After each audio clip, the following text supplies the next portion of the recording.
Fremont Moo baseball is on the air. The wind, Rodriguez 2-2. Taylor swings at this one and drives it deep left center field, and it is gone. A home run for E.J. Taylor, and the Moo take a 1-0 lead in the top of the first on Taylor's third home run of the year. Live on Big Dog 1340 AM and 98.9 FM and on FremontMoo.com. Callahan hits it to deep right, way back.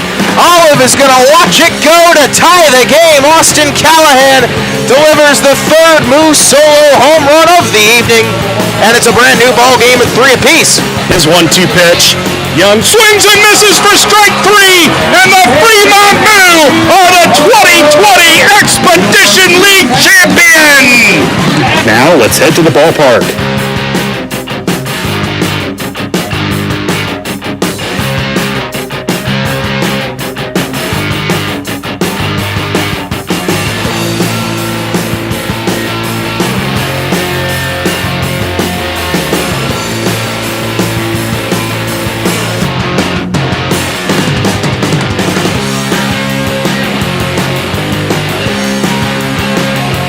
Fremont Moo baseball is on the air, live from historic Moeller Field in Fremont, Nebraska. It's the 8-22 Hastings Sodbusters against the 20-11 Fremont Moo.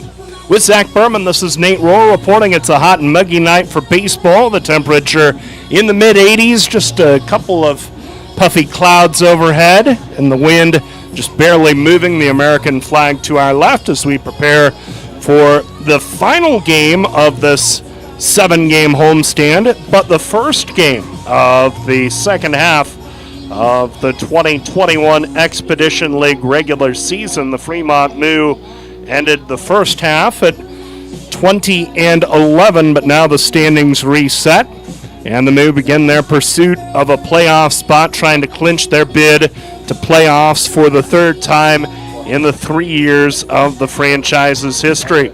First 2 games of the series have gone well. The Moo, a 10-inning win on Tuesday night, and then last night Fremont came into the bottom of the 8th inning, trailing by a count of 8-6.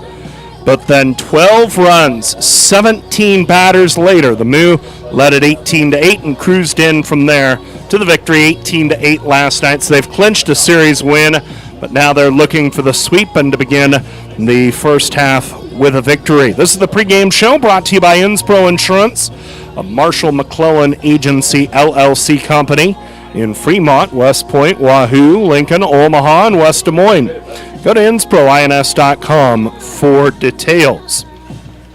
Will Horton will be the starting pitcher for Hastings as we check out our pitching matchup preview brought to you by Deers Ford in Fremont, USA. When you're ready to be matched up with a perfect Ford or Lincoln, head to DeersFord.com. As we said, the left-hander Will Horton will get the start for the Sodbusters. He is a 6-foot, 180-pound left-hander, a native of Fort Worth, Texas, out of Arkansas Tech. He has an 0-2 record with an ERA of 9. Meanwhile, the Moo have called up Joe Richter, and it's been a while since we've seen the right-hander on the hill for the Moo. Joe last pitched on June the 11th against Pierre. Before that, he took the loss against Hastings on June the 9th. So we have not seen Joe Richter for quite some time, but the right-hander takes the ball for the Moo tonight. Joe makes his third start. He has a 1-1 record and a 5.19 ERA. He's thrown 8 2/3 innings, walked 4, and struck out 5. As we check out the field conditions brought to you by Extreme Outdoor Power. If you want your yard ready to play ball, get a Husqvarna mower from Rick LaReger at Extreme Outdoor Power, 805 South Broad Street. Today the field is starting to dry out some. Of course, we had all that rain about 6 days ago, last Friday, but the field has dried out. We've not gotten a whole lot of precipitation. There is still a green tint to the infield and to the outfield, but it is starting to brown up. And 4 days off of this field should give the playing surface some time to recover to hopefully a nice emerald green as the Moo come home to play Hastings again on Tuesday at 7:05. So they'll get a 4-game break both from home and the Sodbusters, and then come right back home to play the Sodbusters next Tuesday. Meanwhile, coming up next here on the Inspro Insurance pregame show, we'll hear from Fremont manager Shea Bennett, and that conversation comes up after this. Fremont Moo fans love their meat, and Hy-Vee has all your favorites at the best prices this summer. Hy-Vee Choice Reserve Steaks, always low prices on your favorite flavors of brats. There's boneless, skinless chicken breasts, chicken grillers, America's pork chops for the grill, and the best cuts of salmon and seafood for that summer party on the patio. Shop online right now. Go to HyVeeIslesOnline.com and place that order. Your Fremont Hy-Vee, proud to be a part of the Fremont Moo.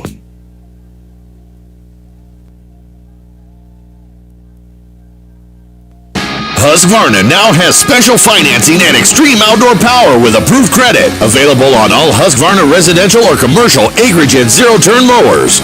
Get the professional power you need today with 6-year warranties on residential or 10-year warranties on commercial mowers. Extreme Outdoor Power repairs most major brands, and they carry a full line of battery-powered equipment too. Stop into Extreme Outdoor Power and visit with Richter today at 805 South Broad Street in Fremont. Back here at Moeller Field as we get ready for the Moo against the Hastings Sodbusters. And we're here with Fremont manager Shea Bennett. And last night, Shea, it was 8-6 going to the bottom of the 8th inning, and then the offense just let loose a huge bottom of the 8th. What got into your guys in that huge inning where you sent 17 to the plate?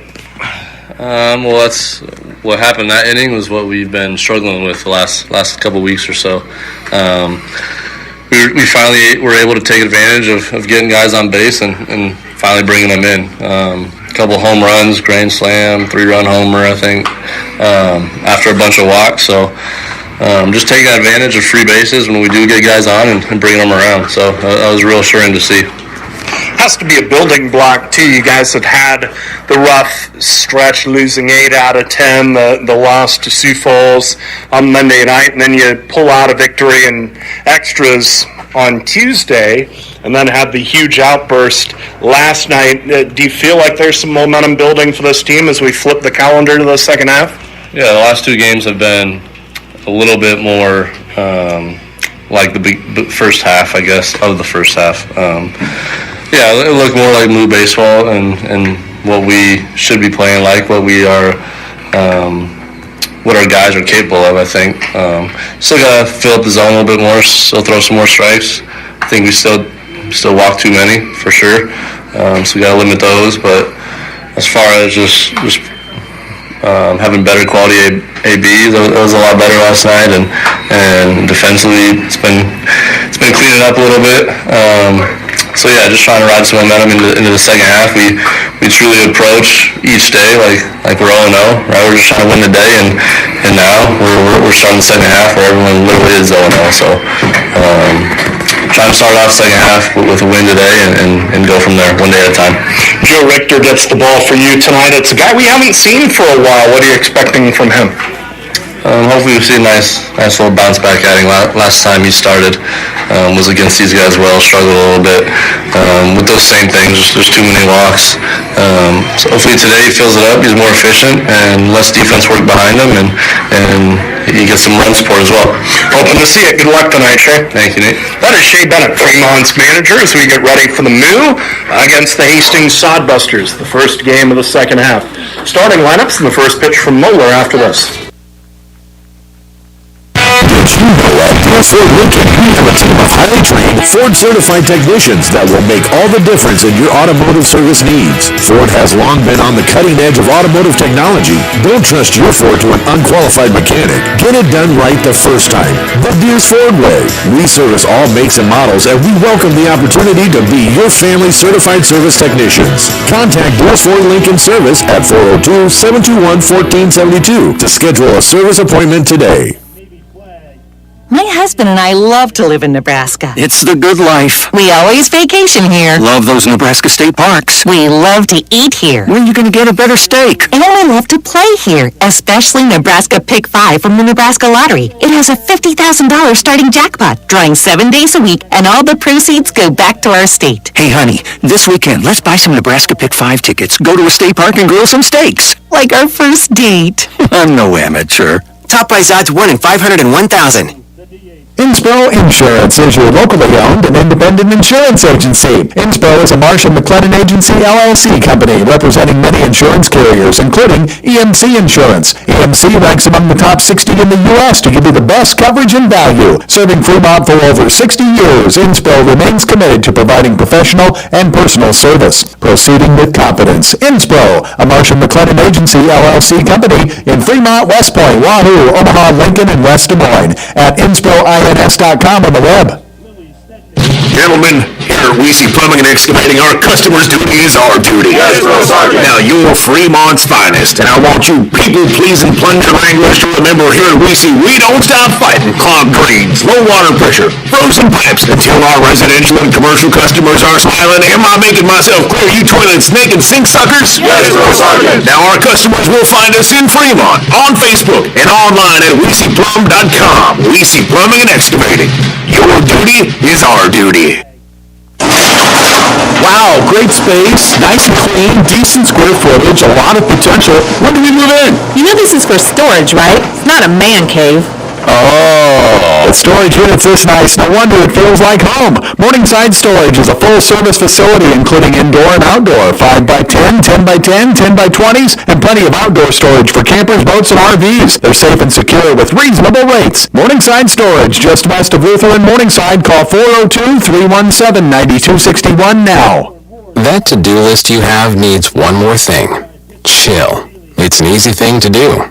Just crack open an ice-cold Coors Light and chill. Take the afternoon off and binge watch anything. Go to happy hour and stay for a couple hours.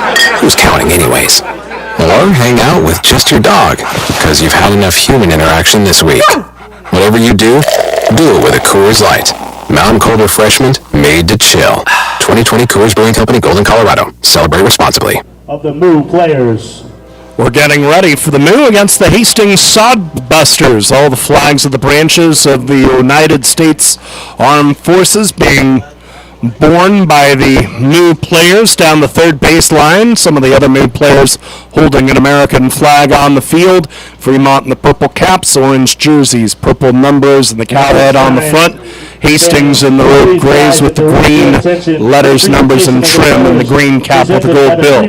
First pitch coming up after this on KHUB Fremont and FremontMoo.com. So the colors have been retired. Trust the G-Force team at Getchman Heating and Air Conditioning for your home comfort needs. Whether it's a repair on your heating or air conditioning system or a full replacement, Getchman's skilled professional technicians are technicians you can trust with your house keys. Give them a call if the dog days of summer get the better of your AC, or if you want to give your heating system a tune-up before cooler weather rolls in. For technicians you can trust with your house keys, call Getchman's, the G-Force team at 402-721-6301 in Fremont.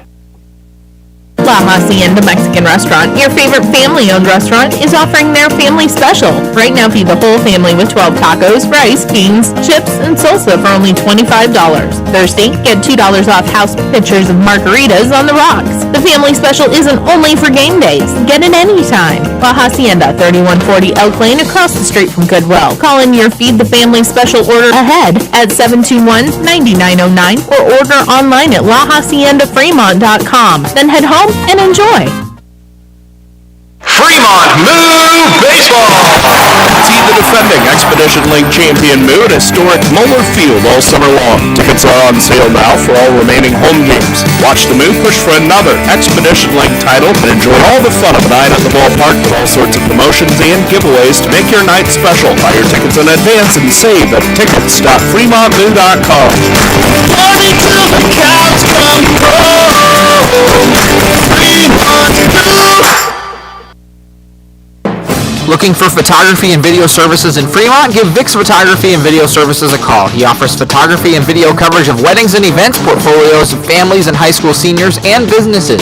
Vic also knows video. He can produce corporate videos or commercials for your business and transfer your home movies and videos to DVD. Need an eye in the sky? Vic is also a licensed commercial pilot, so he can provide aerial photography services. Give Vic a call at 402-721-9121 for all your video and photography needs.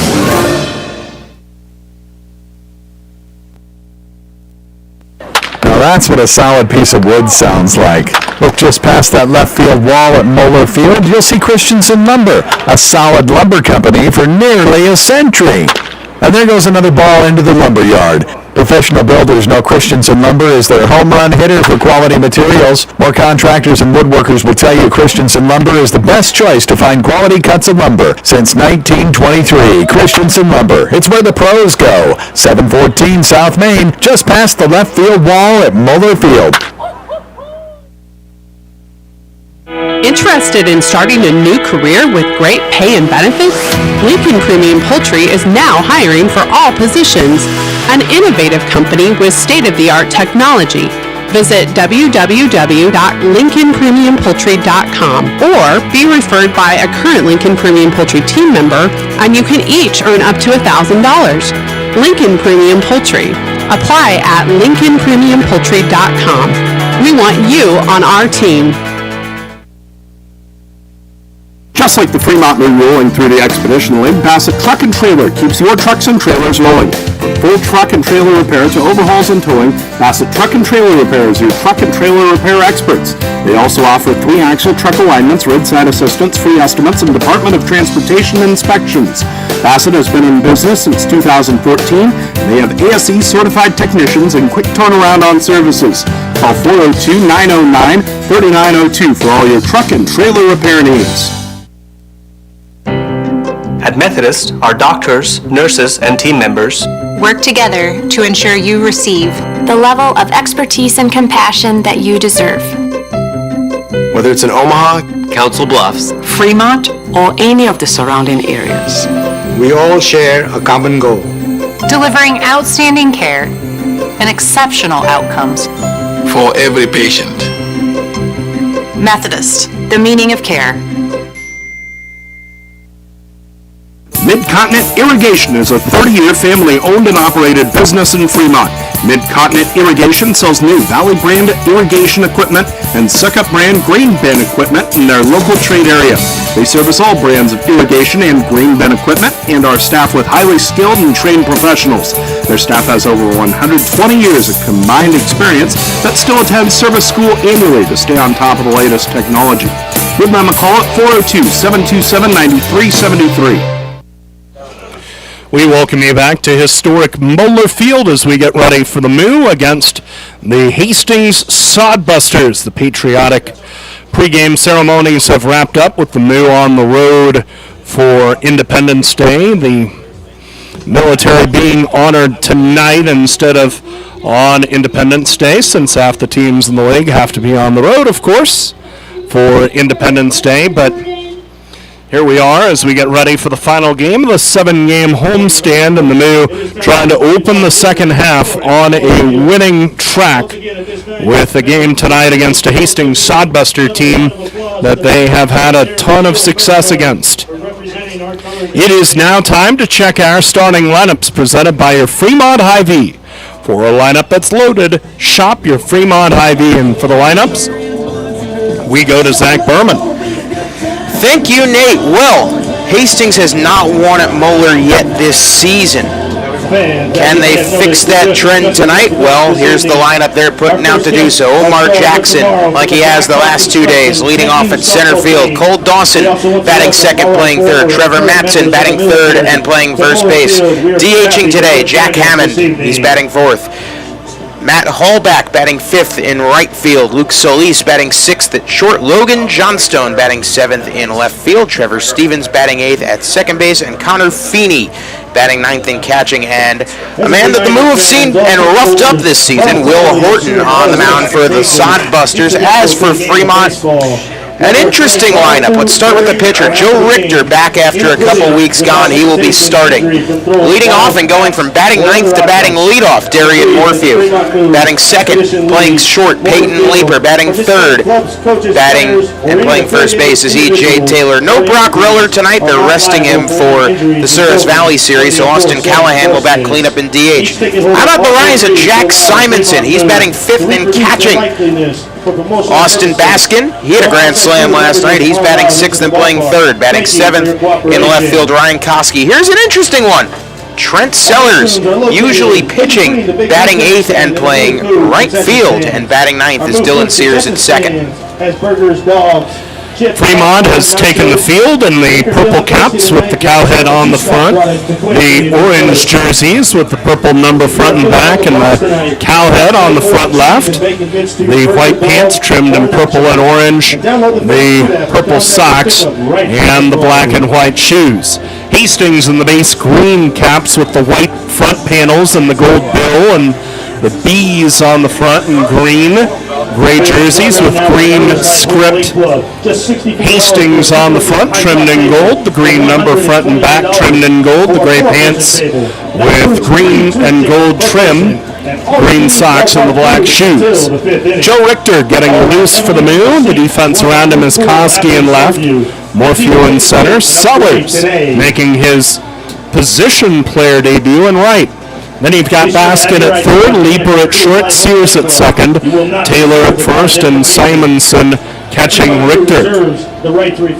So Jack Simonson behind the plate tonight after a couple of nights out in right field for the Moo, and of course had that great night, the first game of the series, helping the Moo get on the right track against Hastings, and they have dominated the Sodbusters this season at historic Moeller Field. It's time now for our first pitch, presented by La Hacienda. La Hacienda is serving up Fremont's favorite authentic Mexican cuisine, 3140 East Elk Lane, across the street from Goodwill. Joe Richter on the hill for the Moo. Before we do this, let's go over the ground. And now the wind, and the first pitch from Richter is a fastball high to Omar Jackson, ball one. We are underway at 7:07 Central Time, 85 degrees, our first pitch temp. Now the wind by Richter, his one-ball pitch. Jackson takes a slider over the inside corner. Called a strike, and the count is even at 1-1. Jackson has been a tough batter to face for the Moo this series. He seems to have their number. 1-1 the count, the wind, and Richter pitches. Jackson fouls straight back in the count at 1-2. That foul ball brought to you by Lincoln Premium Poultry. Log on to LincolnPremiumPoultry.com and look into a career at the Lincoln Premium Poultry plant in Fremont. 1-2 the count. The wind by Richter. His pitch to Jackson. He swings and misses out a pitch out away from him for strike three. So Joe Richter strikes out the first man he faces. One out, no one on, and the batter is Cole Dawson. Encouraging, because Jackson has been a problem for the Moo for this series. Now the batter is Cole Dawson, right-hand hitter. One out, no one on. The wind, the first one from Richter. Dawson started to go, held up on a slider. They appeal to first. The ruling is that he swung. Strike one, 0-1 the count. So I was doing a little bit of digging last night, and I'll tell you after this next pitch. The comeback cows thing started around this time last year. 0-1 the count. The pitch from Richter. Dawson chops toward third. A backhand stop by Baskin as he goes to his right. His third to first in time. There are two gone, top of the first. Grounds out to the other for out number two, and that'll bring up two gone, two up, two down here on the top of the first. Trevor Matson is the third batter of the game. He's a .302 hitter with a home run and 20 RBI. Right-hand bat. Outfield playing him to pull the center fielder Morphew off about 15 feet to the left of straightaway center, and the first pitch curve bends inside. Ball one. Right fielder Sellers playing basically straight up. The one-ball pitch, and Matson chops it up the third baseline foul. Strike one. We're even at one. And the Moo had a propensity for coming back last year. Of course, last year, this was about the time the season was starting. The season started toward the end of June. The 1-1 on the way. It's a fastball up and in. Ball 2, 2-1. And it was uncanny how the Moo would wear out an opposing pitching staff and eventually push ahead. Now the 2-1 from Richter. Matson flares it back to the screen, foul. Strike 2, 2-2 the count. We're just underway here at Moeller. Matson, the third batter of the game. Fremont gunning for the sweep and trying to open the second half of the regular season with a victory. 2-2 the count, the pitch to Matson. He swings and misses out a fastball up in the zone for strike 3. So good first inning for Joe Richter. First time in a while we've seen him on the mound here at Moeller. First time since June the 9th we've seen him on anybody's mound. But all the same, he sits the Sodbusters down 1, 2, and 3. Bottom of the first coming up. Hastings, nothing. Fremont coming up. Your radio home for the Fremont Moo is Big Dog 98.9 FM and 1340 AM. Not only is Big Dog your home for the Moo this year, but keep it tuned to 98.9 FM and 1340 AM for the best in news, sports, and entertainment. Big Dog is your home for local high school and college sports coverage, including Midland University's Warriors football. Plus, tune in all day long to Big Dog 98.9 FM and 1340 AM for the best in country music. So keep it tuned all day to Big Dog for the Fremont Moo and more. Catch the Fremont Moo as they defend their Expedition League Championship and enjoy daily specials during the week at historic Moeller Field. On 2-for-1 Tuesdays, get 2-for-1 GA tickets plus 250 16-ounce Coors Lights. Then on Wiener Wednesdays, savor $2 hot dogs and wash them down with La Hacienda margaritas. On Thursdays, 16-ounce Coors Lights are just $3. Buy your tickets on FremontMoo.com and save on reserved seats by buying in advance. Fremont Moo Baseball, party till the cows come home. And now, a moment of chill from Coors Light.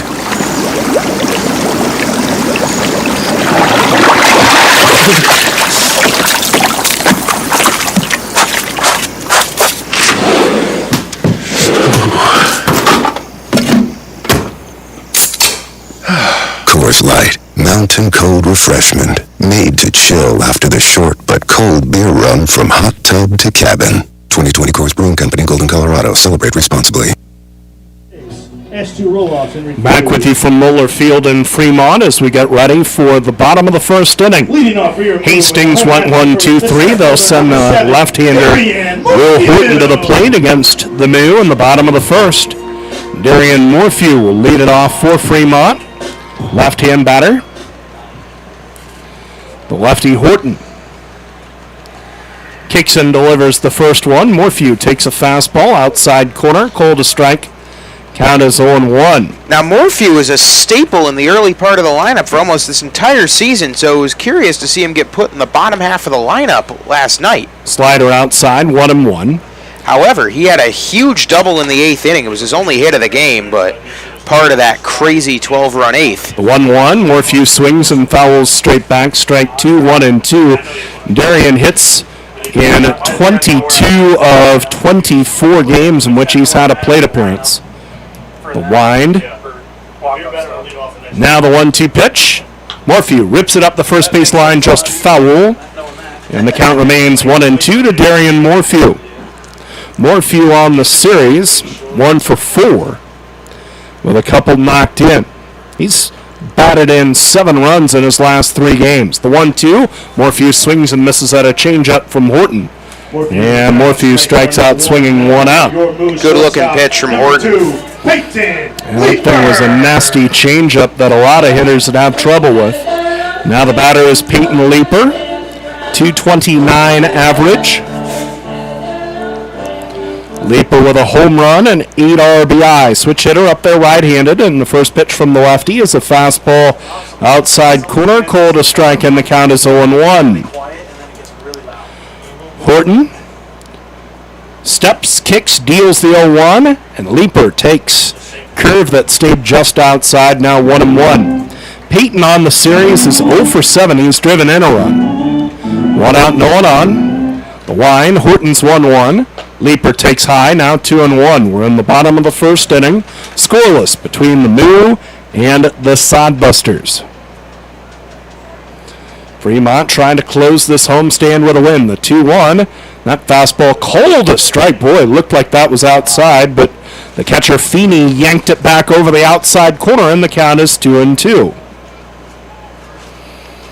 The 2-2, Leaper sticks out the back and pokes that one foul and out of play, still 2-2. Leaper fighting a 1-for-14 slump in his last 5 games. Taylor on deck for the Moo, as Zach mentioned, no rubber, no push in the lineup.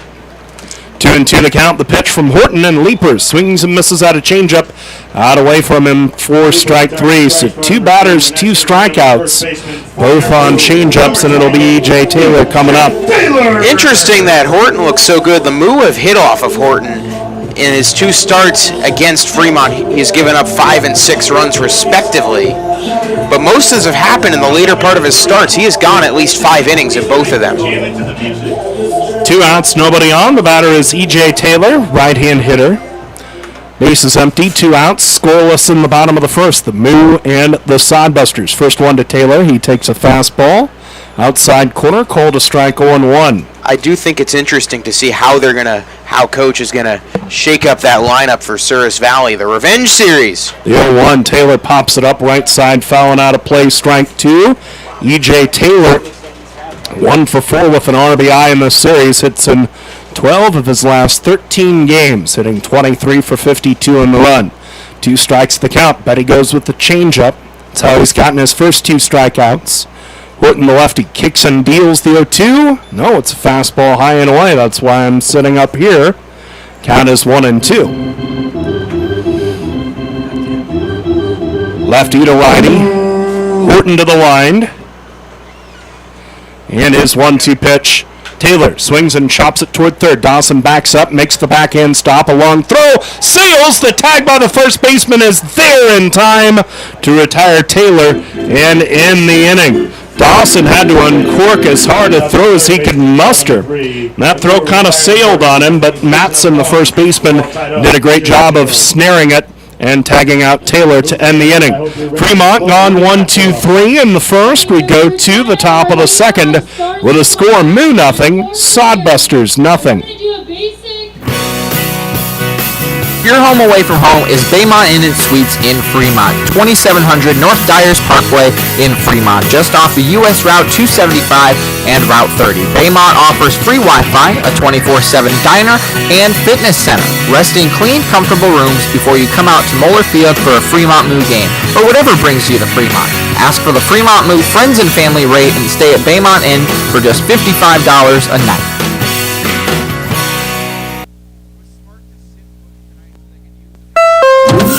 Greetings, human neighbor. Hi, Marlex. Yesterday your husband Zendar was cutting your lawn with a... semi-conducting laser device. Yeah. Well, he zapped one of my rose bushes. Our apologies. Please accept this Nebraska Pick 5 ticket. It has a $50,000 starting jackpot with drawings 7 days a week. Oh, I love Nebraska Pick 5, but come on, you didn't have to do that. I did. He also accidentally incinerated your charcoal grilling apparatus. Pick 5 from the Nebraska Lottery. Top prize odds 1 in 501,000.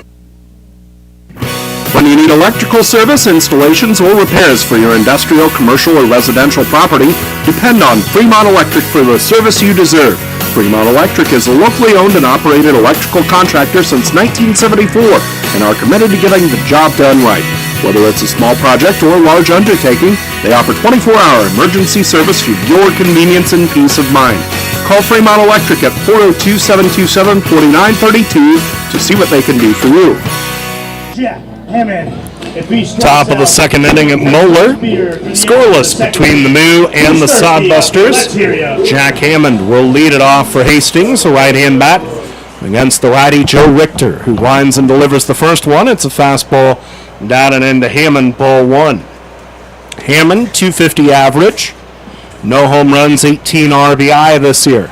Right-hand batter, open stance, back of the box. The 1-ball pitch. And that misses low for a ball. It's 2-0 to Hammond. You know, that's just baseball to see 2 pitchers with a combined ERA of around 15 going 1-2-3, 1-2-3. Start the game. Tough to figure, but that's how it is. 2-0 the count. The pitch from Richter. Fastball that buzzes the tower. Hammond leans out of the way of it. Now 3-0. Outfield playing Hammond shaded to pull some hitting room in right center. The 3-ball pitch from Richter. That's a slider that misses low and away, ball 4, and a leadoff walk for Hammond. The right fielder for the Sodbusters, number 25. Now Matt Hallback, the batter. He's 4 for 9 with a pair batted in. He's playing in his 4th game for Hastings. Righty to righty, runner at first, nobody out. Scoreless game, top of the 2nd. Fremont and the Sodbusters. Set, first one on the way from Richter. Fastball, and that one is up and in, ball 1 to Hallback, and Joe Richter has been out of the zone with his last 5. 1-0 the count. Hammond 0 for 1 stealing this year, not a threat to go. The set, the 1-ball pitch. That's a slider low and away, 2-0. Now 6 straight out of the zone.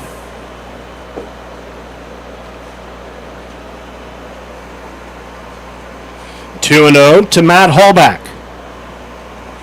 Right-hander, Richter delivers, pours a fastball down the heart of the plate at the knees. Strike 1, 2-1. Shade from in front of the mound all the way to home plate. So the ball starts in sunshine, then disappears into shadow. And now Richter throws to first, and Hammond is back. He's paid him quite a bit of attention for a guy that doesn't have a steal this year. Sodbusters nothing, Moo nothing. Top of the 2nd at Moeller Field. The set and the 2-1. And that stays inside. 3-1 from Richter to Hallback.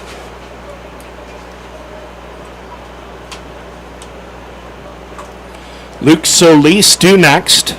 Richter pauses at the letters. Now throws to first, and Hammond back in there diving safely. Hastings has put together some tough innings against these Moo pitchers. They have.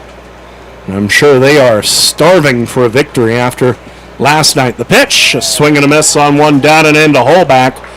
And now the count is full at 3-2. I mean, the final score looked like an utter demolition, 18-8. But Hastings led that thing 8-6 going to the bottom of the 8th. Now the 3-2, that slider from Richter misses well outside, ball 4. So now 2 on with no one out for Luke Solis. Solis 1 for 8. As he plays in his 3rd game, he's a left-hand batter against the righty Richter. Scoreless game, top of the 2nd. The set. Richter throws the first one and hits the outside corner at the knees, called a strike 0-1.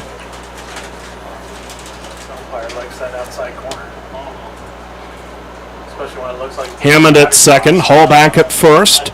Nobody out, 0-1 the count. The set at the letters from Richter is 0-1. And that curveball misses inside, now 1-1.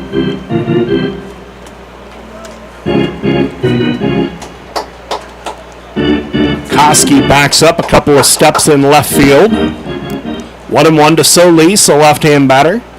The step, the pitch, it's down and in for a ball, smothered by Simonson, and the count is 2-1. I believe Jack Simonson is lucky number 5 in terms of the Moo players we've seen catch this year.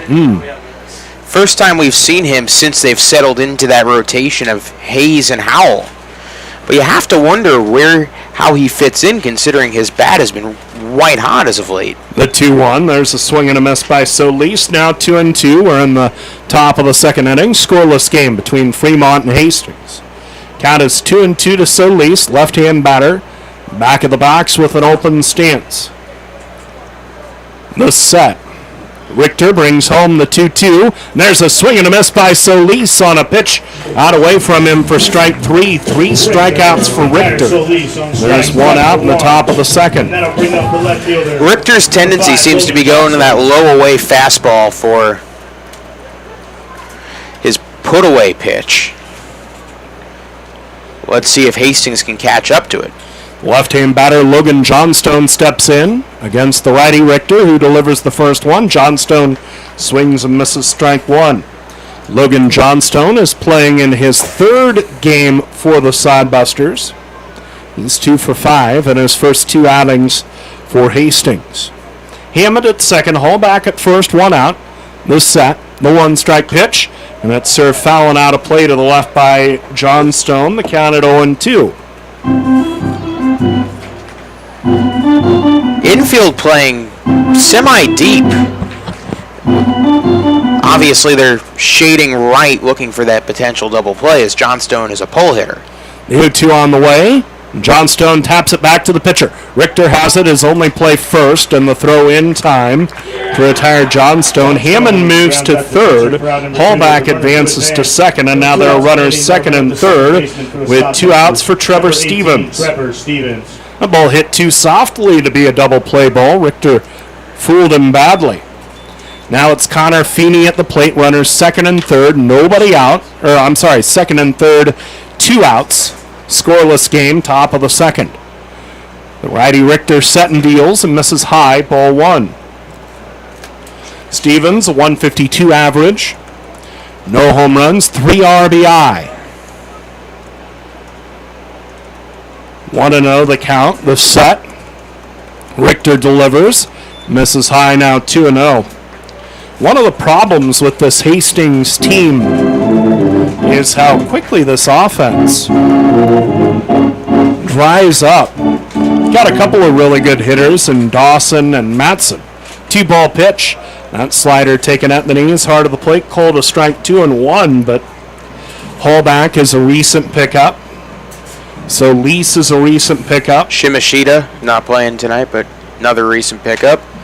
And you have quite a few guys struggling as well. Runners second and third, 2 outs, scoreless top of the second. Richter's pitch, swing and a miss by Stevens, actually a swing and a foul. Count is 2-2. Hammond at third, Hallback at second. 2 out, we're in the top of the second inning. Setting started with back-to-back walks. So this would be good work by Richter to get out of this jam without giving up a run. The righty set. His 2-2. Stevens takes a slider that missed just a bit outside. Ball 3, 3-2. That was a really good pitch by Richter. Shame he didn't get that call, but it might have been a bit high. I guess. Full count, 2 outs. Runners second and third. The set. Richter with a 3-2. And Stevens grounds back up the middle. The shortstop leaper to his left. Gobbles it up. Throws to first. The throw sails. And the runner is safe. And it goes past Taylor. 2-run score. And it is 2-0 Hastings in the top of the second inning on the throwing error by Leaper. That ball had a little bit of spin on it. It was a tough play for Leaper as he had to field and fire across his body. And he never looked as if he had full control of it. Seemed to bobble it on the transfer. So a throwing error on Leaper prolongs the inning and puts 2 on the board. Hastings with 2 runs without benefit of a hit. Hallback the batter, or I should say Feeney the batter. First one to him is sprayed back to the screen foul. Strike 1, 0-1. Connor Feeney, 2 for 16, another recent addition to this Hastings lineup. 2-0 Sodbusters. We are in the top of the second inning. Richter set. The 1-strike pitch. That's a slider. Low and away. Simonson smothers to make the count 1-1. After tonight, the Moo will sleep as fast as they can and hit the road dark and early tomorrow to head up to Minot, North Dakota, and play Sears Valley for 3. The pitch, and Feeney didn't want to do it, but went most of the way around on a slider. Strike 2, 1-2. If this series this weekend is anything like last series, these games are going to be just about must listen, must tune in. Yeah. Going to be explosive as the fireworks you're buying right now. 1-2 the count. There's a throw to first, and Stevens dives back to the bag safely. I mean, you had as many storylines as a 30 for 30 last time these two teams met. And both of them put together 12-run innings last night. 1-2 the count, the pitch. There's a swing and a miss by Feeney. He's down on strikes. Richter has struck out 4. Hastings plated 2 runs, though, on no hits, aided by 1 error with 1 runner left on. We go to the bottom of the second inning. Callahan, Simonson, and Baskin due for the Moo. 1.5 complete. Hastings 2, Fremont nothing. At Methodist, we know when a diagnosis changes your life. You want complete care personalized for your unique needs. When you're fighting for your health, Taking on cancer, or battling heart disease. We treat you with a skill level only our dedicated network of experts can provide. We promise to deliver your care with the innovative treatments you need. and the compassion you deserve. Methodists, the meaning of care. Pinnacle Bank isn't just a bank in Nebraska. They're Nebraska in a bank. Visit Pinnacle Bank's 3 locations in Fremont or any one of their 61 locations across Nebraska to experience Pinnacle Bank's superior service. Whether it's a checking account, a mortgage, a home loan, or a savings account, see why Pinnacle Bank is Nebraska in a bank today. Stop by 99 West 60th Street, 45 West 23rd Street, or 1520 East 23rd Street in Fremont, or visit pinbank.com today. The Fremont Ymca is the largest YMCA in the United States and has everything you need to strengthen your family in mind, body, and spirit. The nearly 250,000 square foot facility includes 4 full-size gymnasiums, an Olympic-sized swimming pool, a steam sauna, a hot tub, 5 indoor tennis courts, an Olympic-sized ice arena, 5,000 square feet of wellness center, and an air-conditioned fitness studio, 3 racquetball courts, a fully equipped gymnastics center, an indoor suspended track, and more. Visit the YMCA at 810 North Lincoln Avenue and see what the Y can do for you today. Whether for pregame or postgame, Fremont Moo fans fill up with fresh, never-frozen chicken fingers at Raisin Cane's. Enjoy their delicious Texas toast, piping hot French fries, and of course, their delicious, fresh, never-frozen chicken fingers dipped in Cane's secret special dipping sauce before or after any Fremont Moo game. And stay cool with a fresh lemonade or an iced tea. Stop in at 1058 East 23rd Street in Fremont. Raisin Cane's, one love. Back with you from Moeller Field for the bottom of the second inning. Austin Callahan leads off and swings and misses at a first pitch change up from Will Horton, strike one. It's 2-0 Hastings in the bottom of the second inning. Now Horton winds and deals the 0-1. Callahan didn't want to do it. Checked his swing. They say he went around, strike 2. Now Callahan is what the kids like to call good yesterday. Casual. 2 home runs, 6 RBI game. Nothing to scoff at, right? A pretty decent night. 2 strikes to count. Horton delivers. Callahan pops it up off the end of the bat. It goes foul, first base side. Matson under it, and he makes the catch. 1 gone in the bottom of the second inning. So Callahan fouls out to first. 1 out. So I'm looking at Callahan's stat lines from when he played the Moo, and one thing seems to stick out like a sore thumb. They struggled against him the first time through the order. Second and third times, however, he basically is the poster child for that Moo or better second and third times through. So it might take a time through the order for the Moo to get on him as Jack Simonson takes a first pitch change up outside corner, strike 1. 2-0 Sodbusters. We're in the bottom of the second. 0-1 the count to Jack. The line, the 1 strike pitch from Horton. Simonson takes low. Ball 1, 1-1. Simonson hitless last night after that clutch game the night before, 2 for 5 with 3 RBI and the game-ending homer. The 1-1 pitch just outside to Simonson, now 2-1. Outfield playing him to pull, ton of hitting room in right center between Jackson and Holback.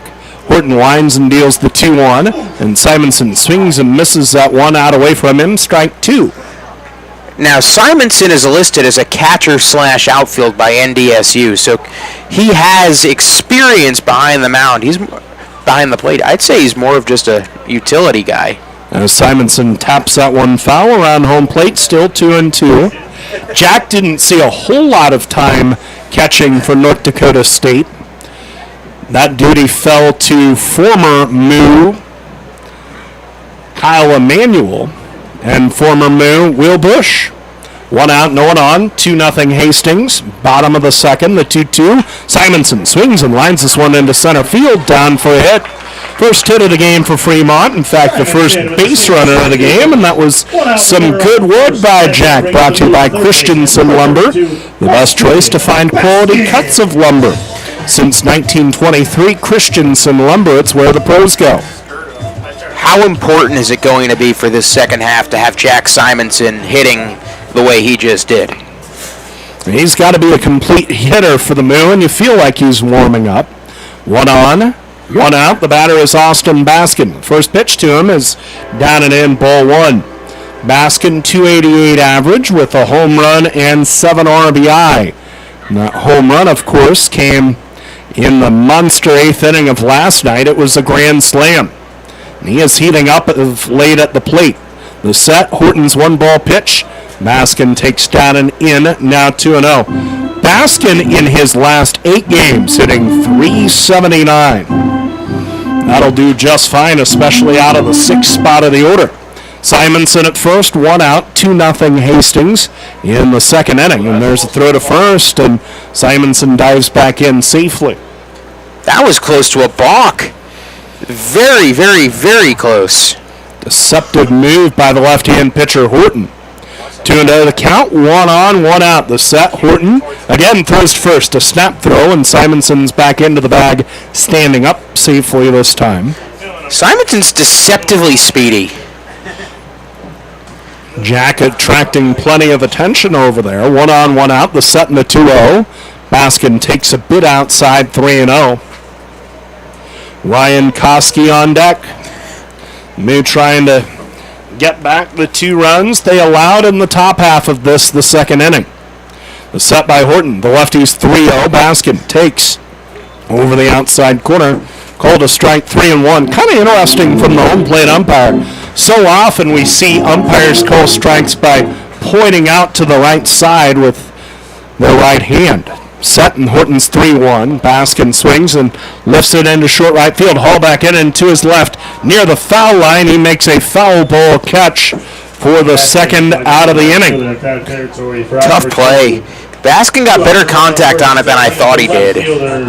Hallback was able to chase it down. Now there are 2 outs for Ryan Koski. To finish the thought, though, the home plate umpire tonight kind of using that softball umpire mechanic where he pumps his fist above his right shoulder to indicate strike. Runner at first, 2 outs. The batter, Ryan Koski, 2-0 Hastings. Bottom of the 2nd, Horton sets, deals, and Koski pops it up left side. Right side fouling out of play, strike 1. But on that delivery, Horton raised his leg and kind of hung there for a sec. How do you not call that a balk? I don't know. It's not. It's borderline, though. 0-1 the count. This set. The 1-strike pitch from Horton, and Koski takes it down and in. Ball 1, we're even at 1 to Ryan. Now, Koski's had some success against Horton. He's a career .500 hitter against the Hastings right-hander. Koski fighting a 4-for-30 slump in his last 8 games. .250 average on the year, no homers, 5 RBI. 1-1 the count, 2 outs, a runner at first. The set. Horton brings it home. Koski takes hard of the plate at the knees. Koski didn't think so. Strike 2. And the count is 1-2. Now, granted, most of those hits have come in the last few games, and Koski seems to have his confidence back, especially in the field. 2-0 Hastings. We're in the bottom of the 2nd. Runner at first with 2 outs. The count is 1-2. Koski back in there. Trent Sellers to follow. The set, and Horton steps back and shows the ball to Simonson at first, but doesn't throw it. 12-year-old baseball here. 1-2 the count. Koski waits. Horton sets at the belt. His 1-2. Koski takes a bit high. Ball 2, 2-2. Man, Horton's playing with, I would say more than just playing with fire. He's actively cannonballing into the volcano with these steps off of the mound. And at some point, he's going to flinch the wrong way and get called. 2-2 at 2 outs, the pitch. And it's taken over the outer half, but low, ball 3, 3-2. And he flinched off the mound again. He didn't stop. He didn't stop. He just went right into his throwing motion. Horton is a very funky left-hander. Runner at first with 2 outs. We're in the bottom of the 2nd, 2-0. The Sodbusters lead despite not having a hit. Full count to Koski, and he's worked it full after falling down 1-2. Full count, 2 outs. Koski back in. Trent Sellers to follow. The set at the belt by Horton. The lefty's 3-2. Runner goes. Koski swings and lifts the fly ball to center. Jackson back into his left. Now he's under it. He makes the catch, and that'll be the end of the second inning. No runs, one hit, one left, and now it's time for me to take a bathroom break. Brought to you by Wheezy Plumbing and Excavating. When something messy breaks, remember your duty is our duty at Wheezy Plumbing. Call 721-6908. 2 in the books at Moeller. And your score is Sodbusters 2, Moo nothing. Navigator Motor Coaches can take care of all of your traveling needs. From church groups to touring professionals, as well as professional sports groups, schools, and colleges, Navigator can take the stress out of driving your group to its destination. Visit navigatorbus.com or give them a call, talk to their sales representatives, and leave the driving to their trained professional operators. Navigator Motor Coaches, proud partners of the Fremont Moo. A reminder from the Nebraska Lottery. Nebraska Pick 5 has draws 7 days a week, with jackpots still starting at $50,000. So play Nebraska Pick 5 today, or you might miss your chance to win big. Top prize odds 1 in 501,000. Catch the Fremont Moo as they defend their Expedition League Championship and enjoy daily specials during the week at historic Moeller Field. On 2-for-1 Tuesdays, get 2-for-1 GA tickets plus 250 16-ounce Coors Lights. Then on Wiener Wednesdays, savor $2 hot dogs and wash them down with La Hacienda margaritas. On Thursdays, 16-ounce Coors Lights are just $3. Buy your tickets on FremontMoo.com and save on reserved seats by buying in advance. Fremont Moo Baseball, party till the cows come home. Did you know at Ford Lincoln we have a team of highly trained Ford-certified technicians that will make all the difference in your automotive service needs? Ford has long been on the cutting edge of automotive technology. Don't trust your Ford to an unqualified mechanic. Get it done right the first time. The Beers Ford way. We service all makes and models, and we welcome the opportunity to be your family certified service technicians. Contact Beers Ford Lincoln Service at 402-721-1472 to schedule a service appointment today. La Hacienda Mexican Restaurant, your favorite family-owned restaurant, is offering their family special. Right now, feed the whole family with 12 tacos, rice, beans, chips, and salsa for only $25. Thursday, get $2 off house pitchers of margaritas on the rocks. The family special isn't only for game days. Get it anytime. La Hacienda, 3140 Elk Lane, across the street from Goodwill. Call in your Feed the Family special order ahead at 721-9909 or order online at lahaciendafremont.com. Then head home and enjoy. Fremont Moo fans love their meat, and Hy-Vee has all your favorites at the best prices this summer. Hy-Vee Choice Reserve Steaks, always low prices on your favorite flavors and brats. There's boneless, skinless chicken breasts, chicken grillers, America's pork chops for the grill, and the best cuts of salmon and seafood for that summer party on the patio. Shop online right now. Go to HyVeeIslesOnline.com and place that order. Your Fremont Hy-Vee, proud to be a part of the Fremont Moo. After a phenomenal in-between inning ceremony involving several veterans, it is salute to service night here at historic Moeller. There is a standing ovation as these veterans who have served our country thanking them for their service. are down getting honored right in front of home plate. And we know our veterans, none of them serve alone. And of course, every day is Veterans Day here with the Fremont Moo, so if you're listening and you have served or are currently serving, we thank you. These three gentlemen up here have all signed their ball, and they are donating it to Pierce tonight. Pierce, you want to come up here? They have been gifted quilts. They are attractive red, white, and blue quilts. Not sure that they're great gifts for this moment right now, but I'm sure they'll enjoy them as we move out of the warm weather and into the cooler weather. They're good-looking quilts, and I'm sure they're plenty appreciative to have them just maybe not outside right now in the middle of July.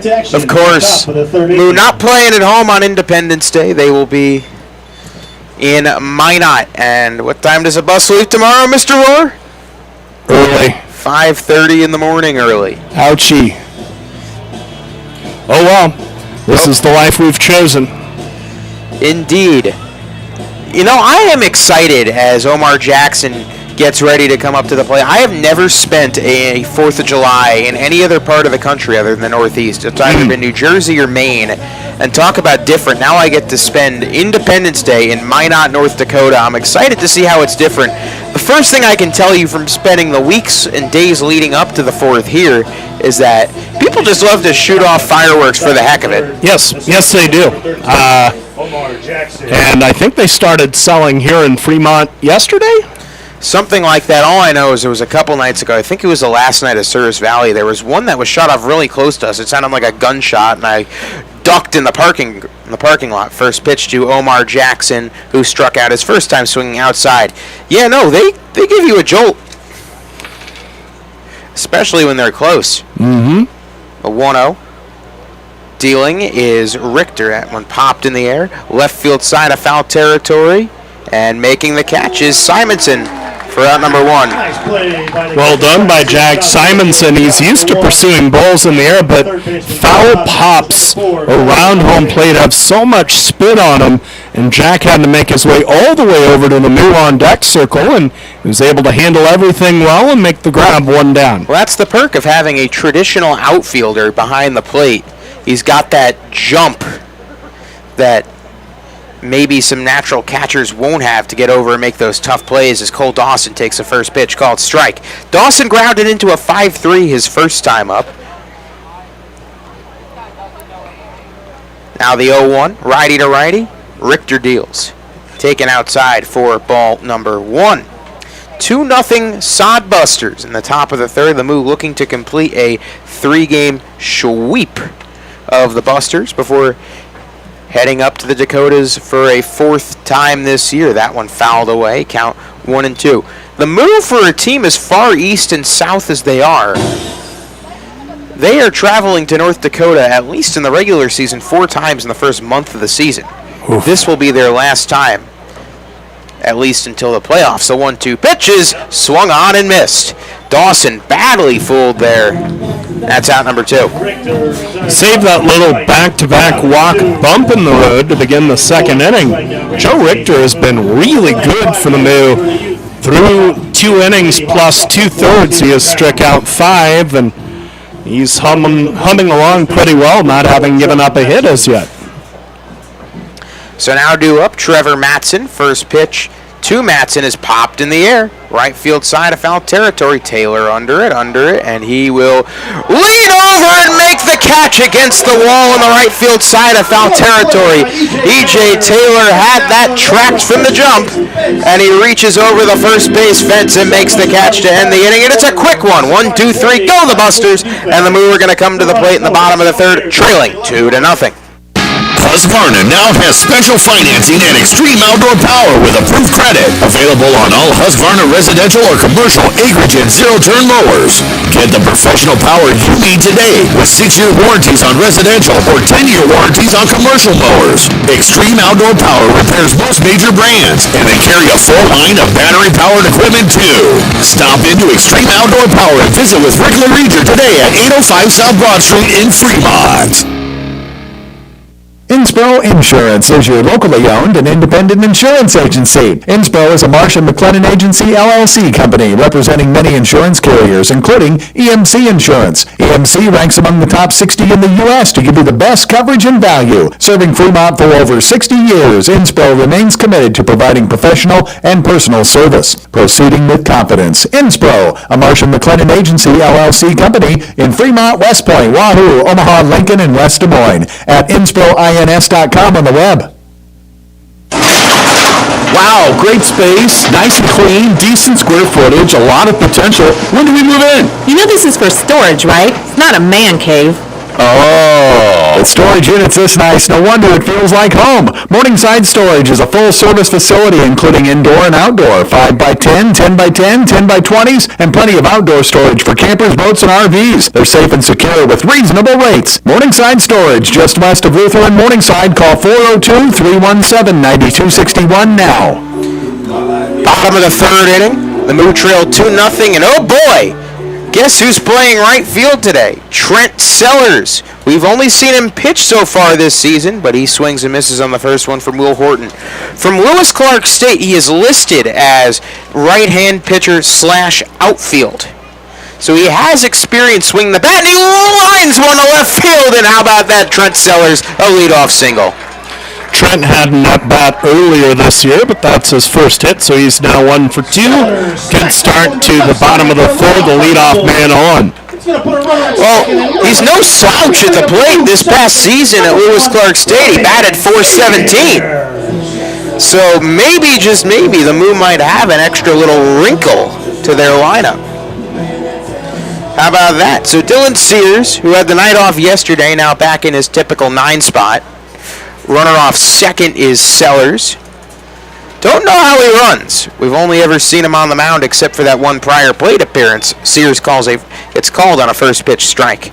2-0 Busters, the bottom of the third. Hastings is going to be right back here for another 2 next week before the Moo make their first trip to Duncan Field in just about a month next Thursday night.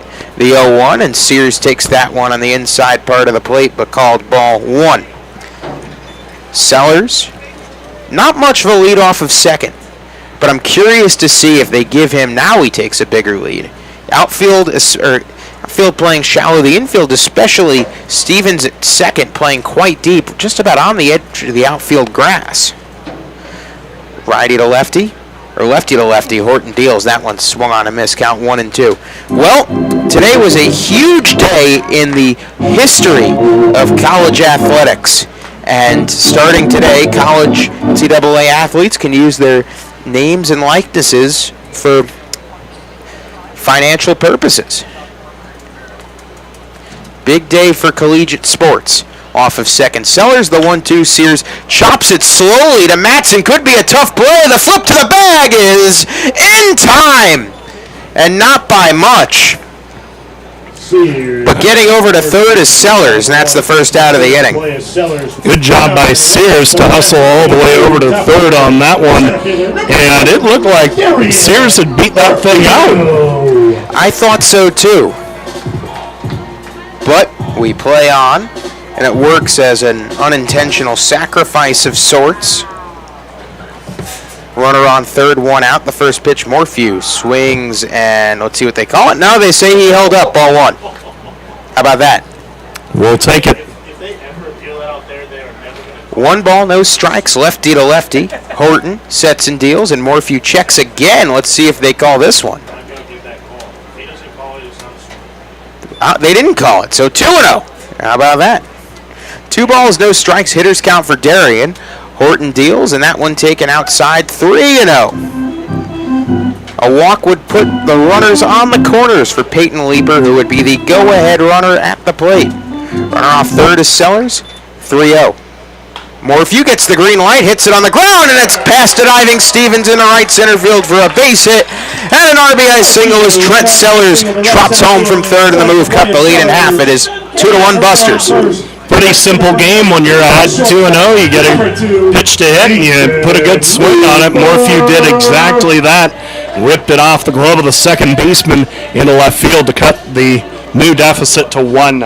We have word that Tyler Push will not be on the trip to Souris Valley this weekend. He will be back next week, but Darien Morphew, to be able to do that in the leadoff spot is huge. That's blooped in a right center field. Will it drop? Yes, it does. It's a base hit for Peyton Leeper going to second. Throw not in time. And Peyton Leeper, a single, and Morphew up to second. Really fortunate that ball kicked off of Hallback's leg, because when it landed right in front of him, Hallback was running towards second base. Morphew had to hang on between first and second to make sure that ball fell. It landed, and Hallback, had he fielded it cleanly, might have had a shot to force out Morphew at second. Instead, Morphew was able to make it in after the ball was kicked out there. So now a great matchup for E.J. Taylor against the lefty Horton. First pitch from Horton is inside, called ball one on E.J. E.J. hitting to a 5-3 his first time up, runners on second and first with one out. Now, I had mentioned with regards to pitching depth earlier in the week that few guys were not listed on the lineup. Well, I can tell you that most of them will be back at some point. A 1-0.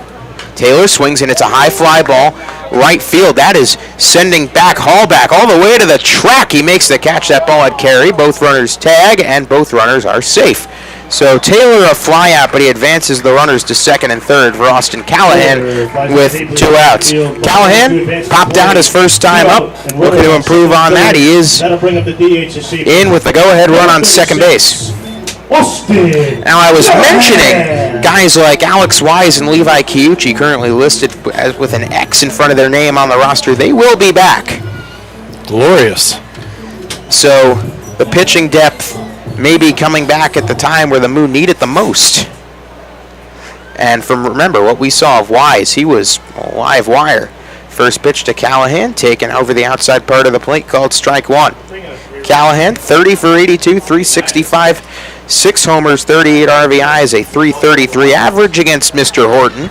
Runners off second and third. No ball, 1 strike, 2 outs. Callahan swings and misses for strike 2. So no push this weekend. Reller getting rest tonight for a series where he is going to have to play a big role against those slugging Sabre Dogs. 0-2 pitch. Horton sets, delivers, and deals, and that is inside for ball one. What exactly are the dimensions like at Souris Valley in terms of Hitters Park, Pitchers Park? I'm trying to remember. I think it's a fairly fair park. It's certainly not Duncan, but it's not Badlands either. I think it's right in the middle. 1-2 pitch to Callahan, and he swings and misses to retire the side. However, the Moo get a run closer, and after 3, 2-1 Hastings. Now that's what a solid piece of wood sounds like. Look just past that left field wall at Moeller Field, you'll see Christensen Lumber, a solid lumber company for nearly a century. And there goes another ball into the lumber yard. Professional builders know Christensen Lumber is their home run hitter for quality materials. More contractors and woodworkers will tell you Christensen Lumber is the best choice to find quality cuts of lumber since 1923. Christensen Lumber, it's where the pros go. 714 South Main, just past the left field wall at Moeller Field. Fremont Moo Baseball!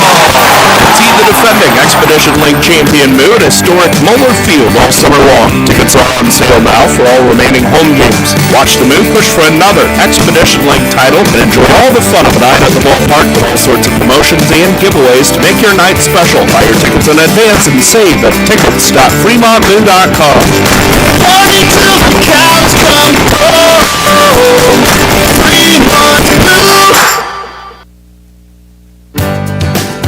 Your radio home for the Fremont Moo is Big Dog 98.9 FM and 1340 AM. Not only is Big Dog your home for the Moo this year, but keep it tuned to 98.9 FM and 1340 AM for the best in news, sports, and entertainment. Big Dog is your home for local high school and college sports coverage, including Midland University's Warriors football.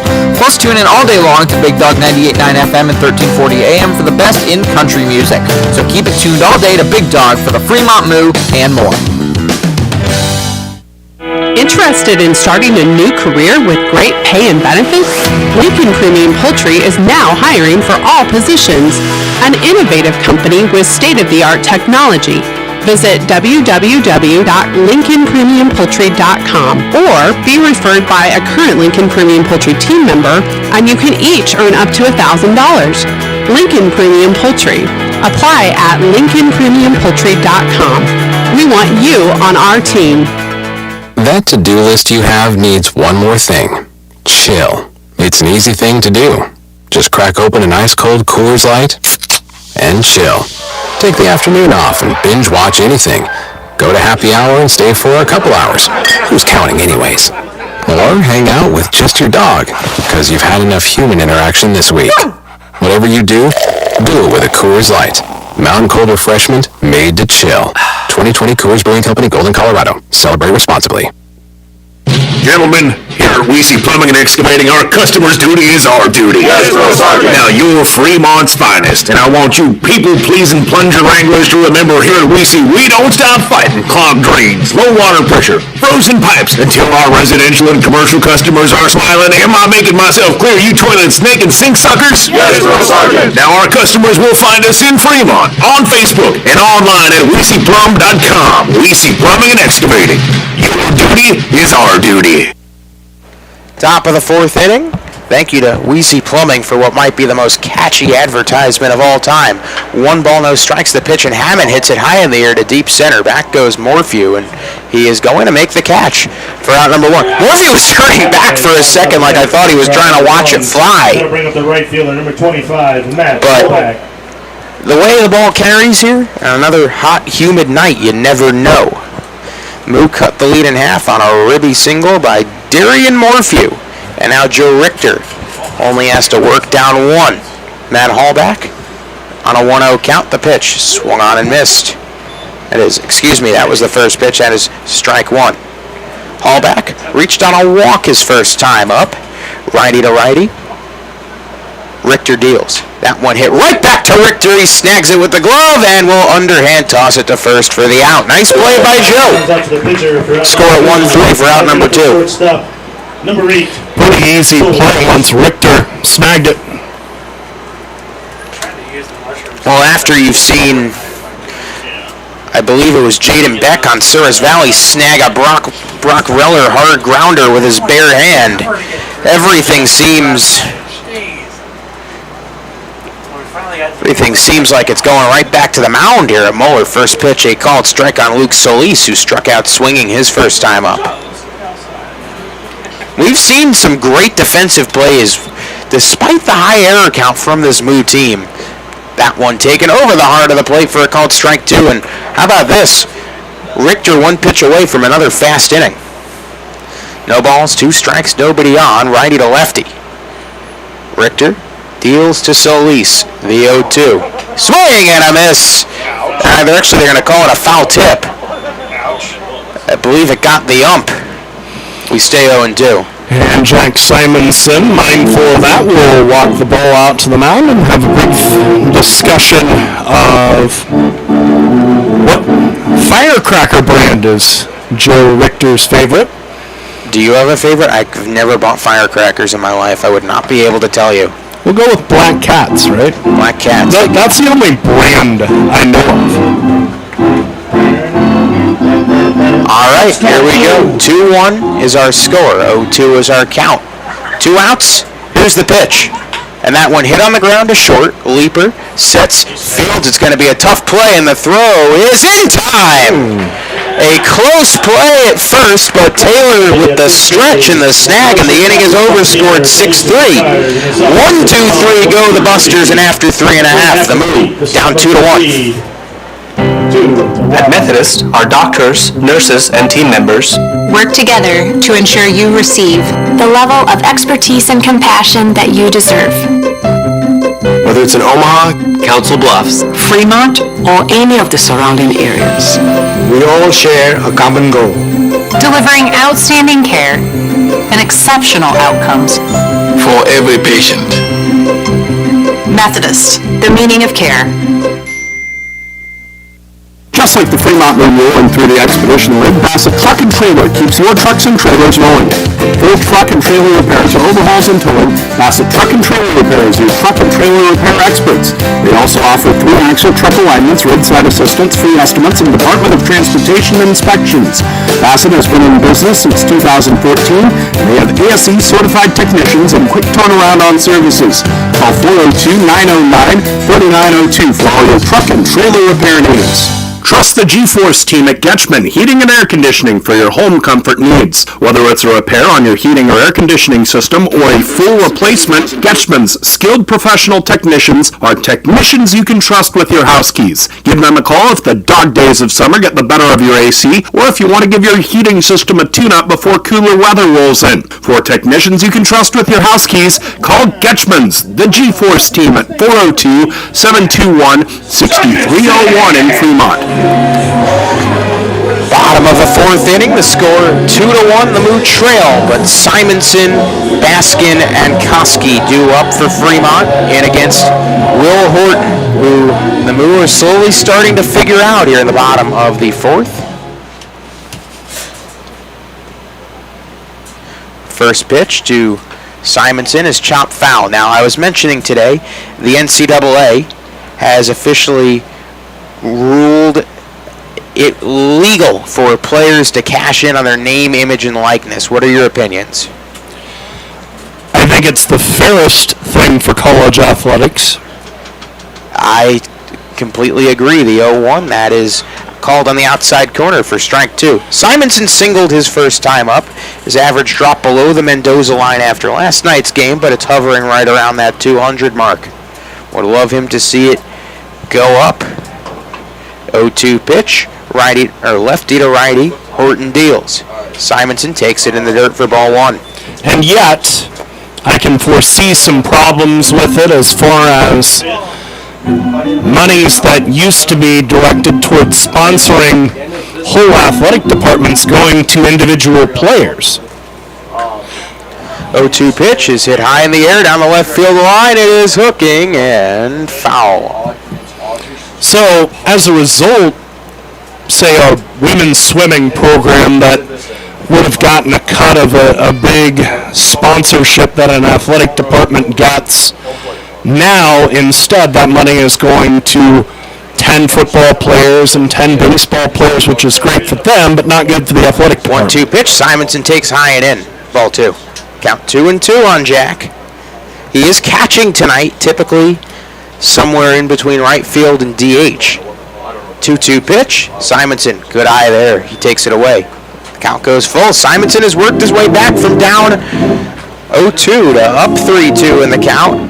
Would be nice for him to get on base here in the bottom of this fourth. Moo trail 2-1, base is empty, 3 balls, 2 strikes, nobody out. Horton sets, delivers, and deals, and Simonson takes a called strike 3 over the outside part of the plate. He tossed his bat thinking it was ball 4, but the ump is always right, I guess. Out number 1. That's what the league offices said to us, right? So now stepping up to the plate is Austin Baskin, and bam, hit a slam last night. The Moo second grand slam of the year. Part of that 12-run ridiculous inning. That's hit into the right center field gap. That's a base hit that's going to go all the way to the wall. Baskin on his way to second. He is going to stop there. They stand up, 1-out double.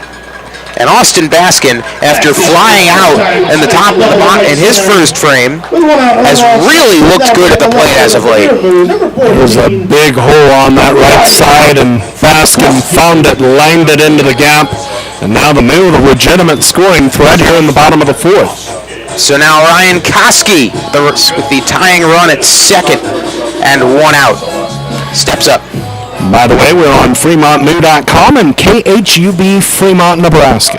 Koski.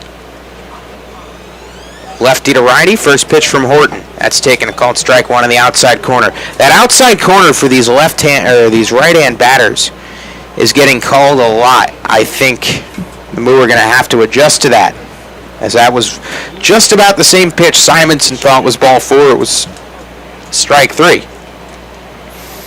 Decent lead off of second for Baskin. He can run.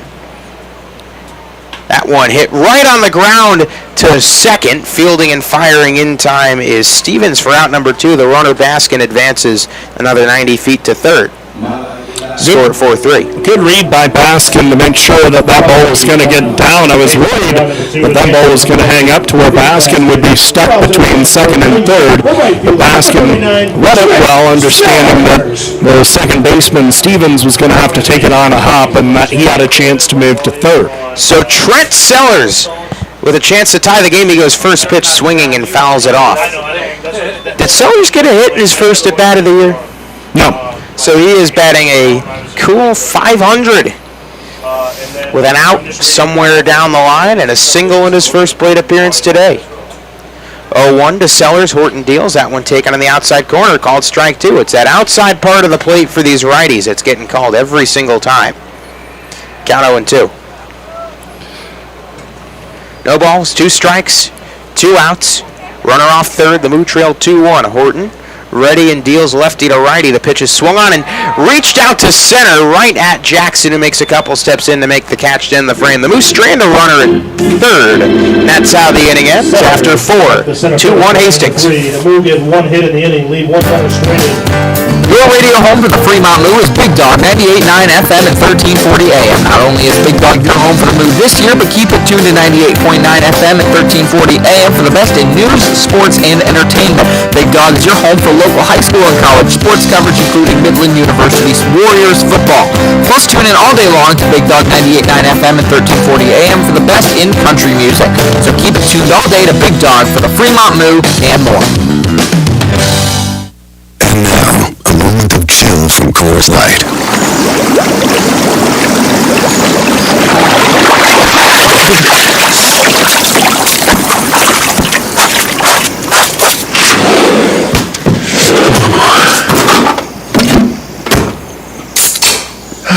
Coors Light, mountain cold refreshment, made to chill after the short but cold beer run from hot tub to cabin. 2020 Coors Brewing Company.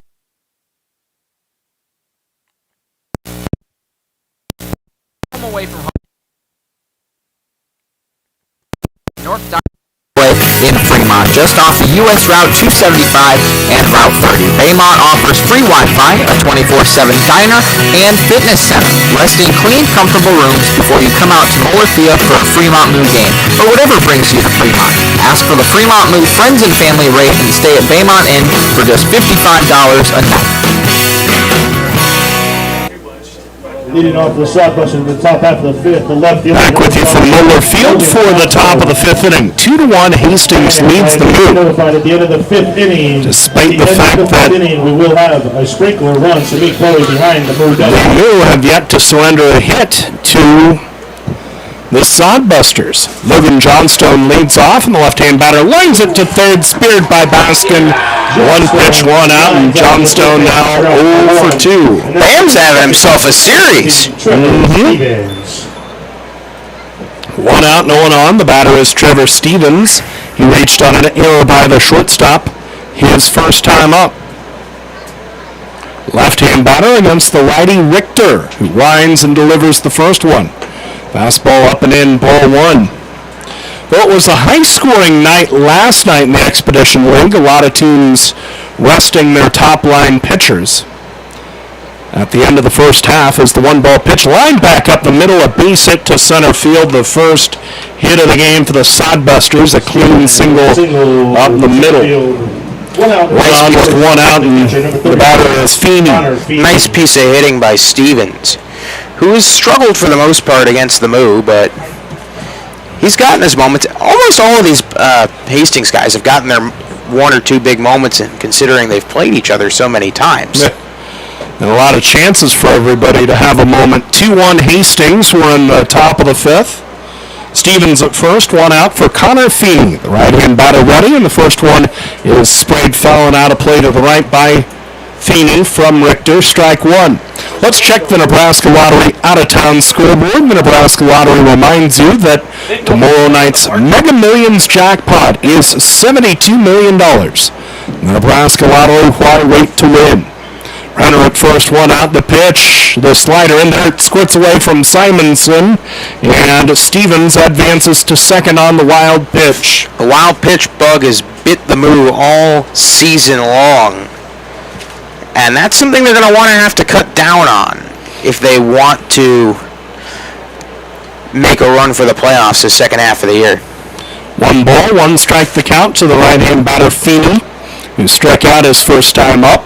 Here it is from Richter, and that pitch is in the dirt. Skips past Simonson, the catcher, back to the screen, and on to third is Stevens. So quite the opposite from cutting him down. They have back-to-back wild pitches and a runner at third with one out, with Hastings looking to add to a 2-1 lead in the top of the fifth. It's just that these wild pitches are so avoidable, and that's what makes them hurt so much. The 2-1 on the way from Richter is swung on, popped up, foul ground, first base side. Taylor will watch as it lands out of play.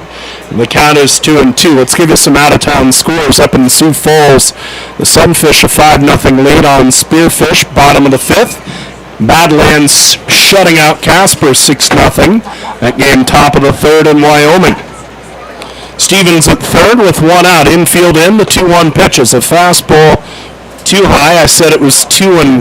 It's rather 2-2, and the fastball high makes it 3-2. They were supposed to play in Garen, Wheat City in western Nebraska. That game rained out. The 3-2 is swung on and lifted to left center field. Morphew back into his right. He makes the catch. Stevens tags at 3rd. He comes in to score. It's now 3-1 Hastings in the top of the 5th. Honestly, you take it there. You trade the run for the out. There's still a lot of time left, and the Moo have exhibited such an ability to get themselves ahead late in these games, especially against Hastings in their bullpen. Batter is Omar Jackson. Base is empty. 2 outs. Richter winds and deals the first one and hits the outside corner with a fastball, strike 1. Jackson 0 for 2, a strikeout swinging and a foul out to the catcher. So now 3-1 Sodbusters, top of the 5th. 2 outs. Nobody on or run in. The 1-strike pitch from Richter, poked foul and out of play to the left by Jackson. It's 0-2. Other out-of-town scores, they are just underway in Butte. Bottom of the 1st inning, scoreless between Canyon County and Mining City. And Pierre leads Sears Valley 3-1. That game top of the 5th in Minot. They're 2 on the way from Richter. And it's outside to Jackson, ball 1-1-2. In the new 5th, it'll be the 9-1-2 hitters in the order due to hit. Sears, Morphew, and Leaper. 1-2 the count, the pitch from Richter. And Jackson swings and lofts this one to right field, fairly deep. Sellers back into his right to make the catch and end the inning. But Hastings cashes in the 2 wild pitches. 1 run on 1 hit. No errors, no one left on. And we go to the bottom of the 5th inning with a score. Hastings 3, Fremont 1. My husband and I love to live in Nebraska. It's the good life. We always vacation here. Love those Nebraska state parks. We love to eat here. Where are you going to get a better steak? And we love to play here, especially Nebraska Pick 5 from the Nebraska Lottery. It has a $50,000 starting jackpot, drawing 7 days a week, and all the proceeds go back to our state. Hey, honey, this weekend, let's buy some Nebraska Pick 5 tickets, go to a state park, and grill some steaks. Like our first date. I'm no amateur. Top prize odds 1 in 501,000. Greetings, human neighbor. Hi, Marlex. Yesterday your husband Zendar was cutting your lawn with a... Semi-conducting laser device. Yeah. Well, he zapped one of my rose bushes. Our apologies. Please accept this Nebraska Pick 5 ticket. It has a $50,000 starting jackpot with drawing 7 days a week. Oh, I love Nebraska Pick 5, but come on, you didn't have to do that. I did. He also accidentally incinerated your charcoal grilling apparatus. Pick 5 from the Nebraska Lottery. Top prize odds 1 in 501,000. Mid-Continent Irrigation is a 30-year family-owned and operated business in Fremont. Mid-Continent Irrigation sells new Valley brand irrigation equipment and Suckup brand grain bin equipment in their local trade area. They service all brands of irrigation and grain bin equipment and are staffed with highly skilled and trained professionals. Their staff has over 120 years of combined experience that still attends service school annually to stay on top of the latest technology. Give them a call at 402-727-9373. First pitch called a strike to Dylan Sears, and the count is 0-1. Sears grounded to the pitcher his first time up.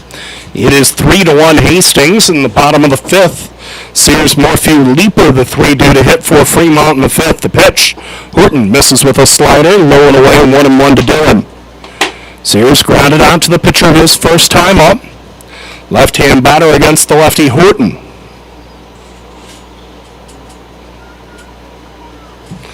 The line by the lefty.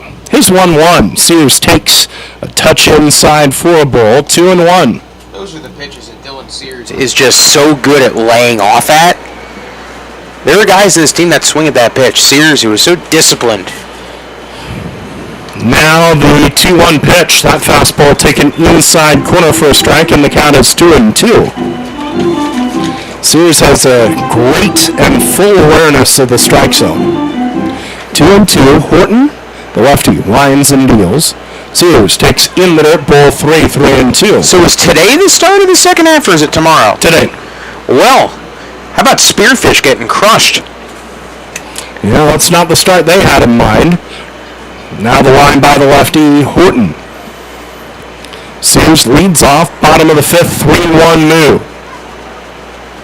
Now Horton starts his line, the 3-2. Sears swings and pops it up.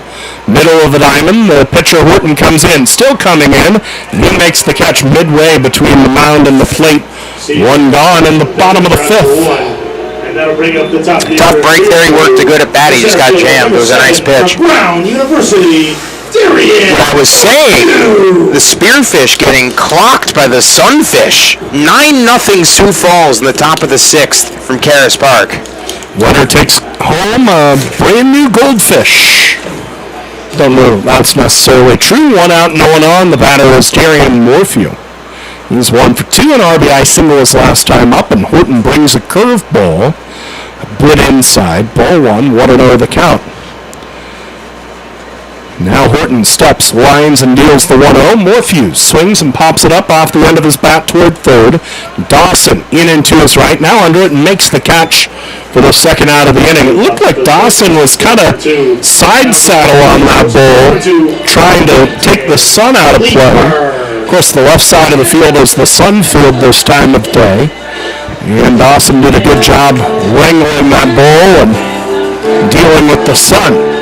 2 outs, nobody on, 3-1 Sodbusters, bottom of the fifth. The batter is Peyton Leeper. And the first pitch from Horton. Leeper swings, pops it up, first base side out of play, strike one. Oh, that hit the grill. Baseball, tasty. Use some mustard. See, I would argue it could use some spider tack on it. Surfboard wax? Perhaps. 0-1 the count, the line, the pitch from Horton. Leeper takes a curveball, outside corner, strike 2. Pitch barely got the outside corner, but called a strike. Nobody on, 2 outs. We are in the bottom of the fifth. The lefty Horton steps and deals the 0-2. Morphew takes a fastball, a bit too high, ball 1-1-2. A reminder, we're back with you tomorrow night from Minot, North Dakota. The Moo against Souris Valley. 7:05 first pitch. Our pregame at 6:45. As Morphew swings at a curveball and fouls it out of play to the right. And the count remains 1-2. I say Morphew. That is Peyton Leeper. I beg your pardon. 1-2 to Leeper. Morphew popped up to the first baseman. Popped up to the third baseman. 1-2 pitch. It's down and away for a ball. Now 2-2. We are in the bottom of the fifth inning. 3-1. Sodbusters lead it. And the 2-2. There's a fastball up and into Leeper, and now the count is full. 3-2.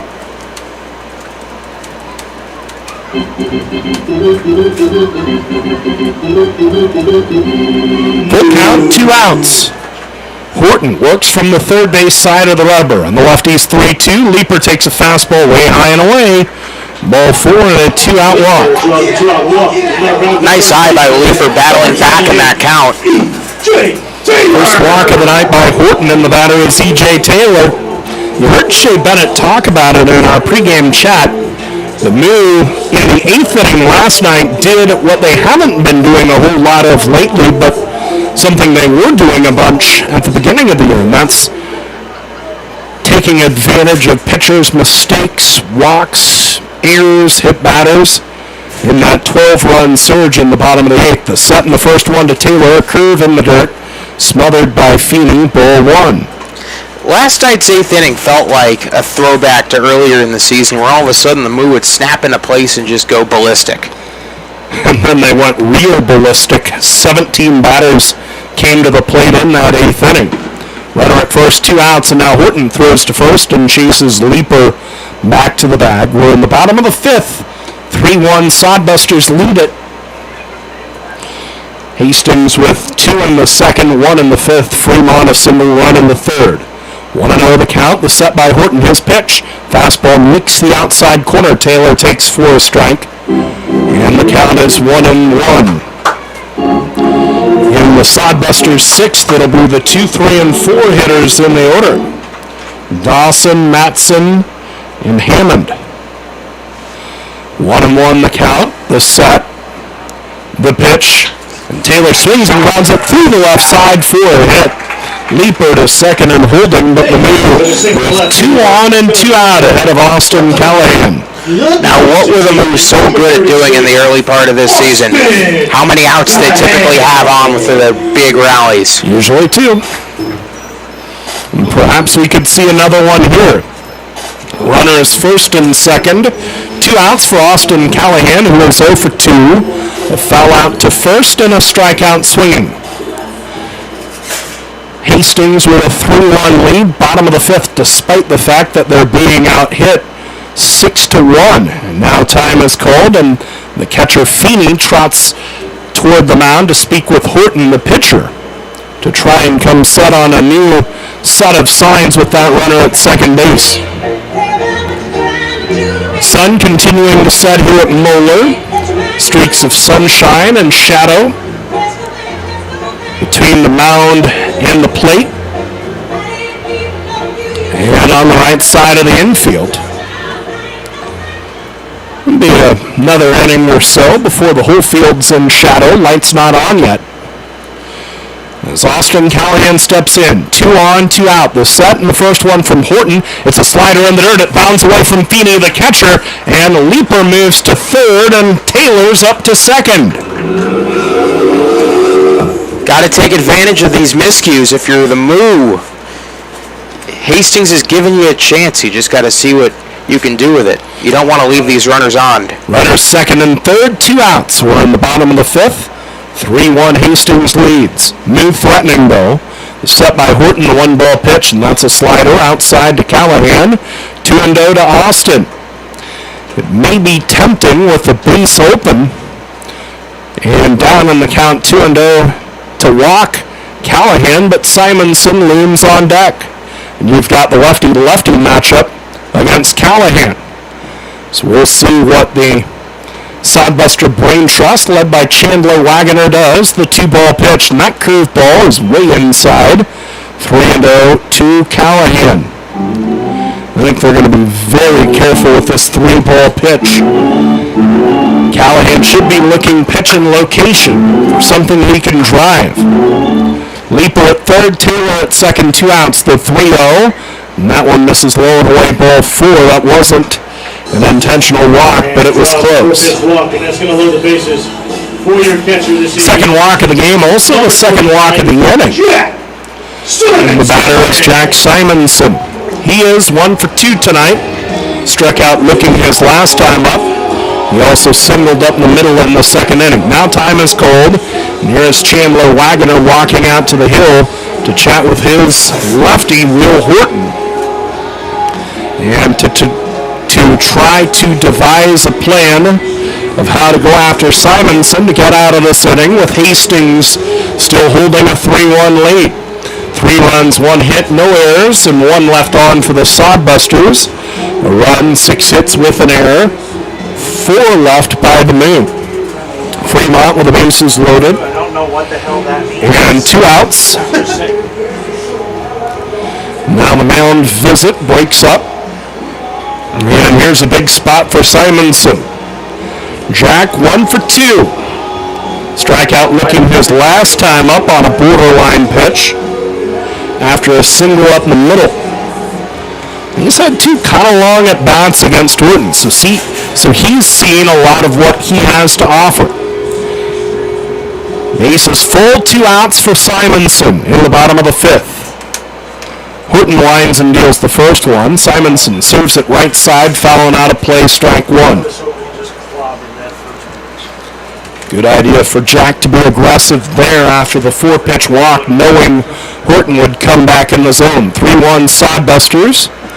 Bottom of the fifth, Bruce is loaded, 2 outs. Horton winds and deals the 0-1. Fastball Simonson swings, grounds to short. Backhand stops Elise. He has it, throws to first. The throw in time. Matson, the first baseman, had set up off the bag, then stepped back to tag the bag ahead of Simonson to end the inning. No runs on 1 hit, no errors. 3 runners left on. The Moo have stranded 7 through 5 innings. Top of the 6th coming up. Dawson will lead it up for the Sodbusters.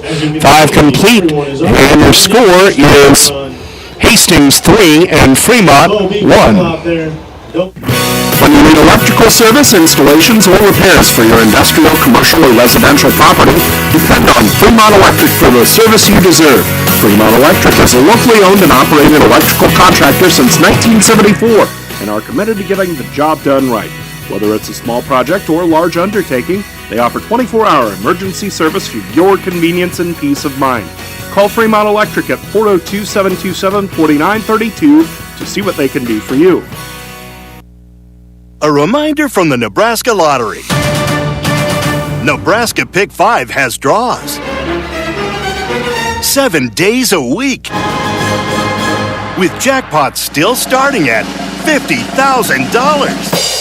So play Nebraska Pick 5 today, or you might miss your chance to win big.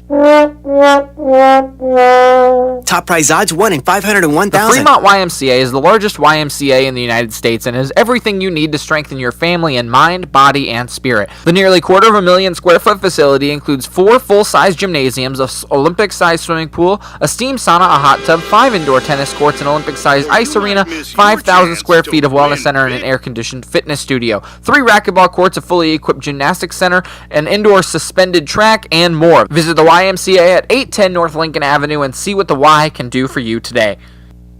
Navigator Motor Coaches can take care of all of your traveling needs, from church groups to touring professionals, as well as professional sports groups, schools, and colleges. Navigator can take the stress out of driving your group to its destination.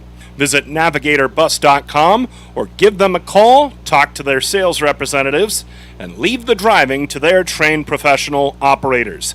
Navigator Motor Coaches, proud partners of the Fremont Moo.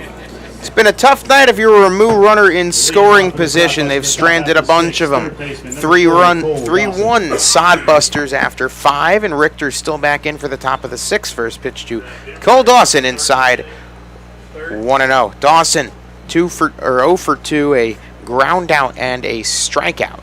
So again, I'm Zach Berman alongside Nate Rohr. 1-0 is fouled back and out of play. Count 1-1. So the Moo have been out hitting Hastings 6-1, but only have 1 run to show for it. Kind of the problems the Moo have had writ large of late. 1-1 pitch is taken on the outside corner for a called strike 2. We are seeing these outside pitches get called big time to these right-hand hitters. Yeah, the outside corner very generous to right-hand bats. 1-2 pitch from Richter, and that is hit high in the air, deep to left, and foul, way foul, but that was a bomb off the bat of Dawson. Koski battling the sun out there, barely moved toward it. Unfortunate for the Moo that was way out of play. Boy, that went a long way off the bat. The 1-2 pitch, Richter deals, and that's chopped back up the middle, fielded, and firing is Sears to Taylor in time for out number 1. Man, Joe Richter, despite the 3 runs, has been so very good.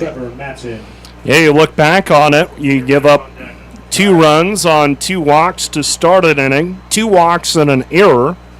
And then after you give up this 1 hit you've given up all night, a couple of wild pitches and a sac fly, and Moo really gift wrapped the 3 runs for the Sodbusters. So, Mr. Matson, what does he have in store? He's 0 for 2. First pitch inside, but taken for ball 1. Inside pitches on the righties not being called. Outside pitches are the 1-0. That one is called for strike 1 over the heart of the plate in the breaking ball. 1-1. Matson, right-hand batter, first base in tonight's contest, rips that one foul down the left field line, and not by much. Only a foot or two foul. That was a laser beam. That was an eyelash away from being a double, but just a noisy strike, and Joe Richter can take a big deep breath and come after Matson with this one too. Matson, 3-0-2 hitter, 1-2 pitch, and I think that might have been the first outside fastball that was not called on a righty.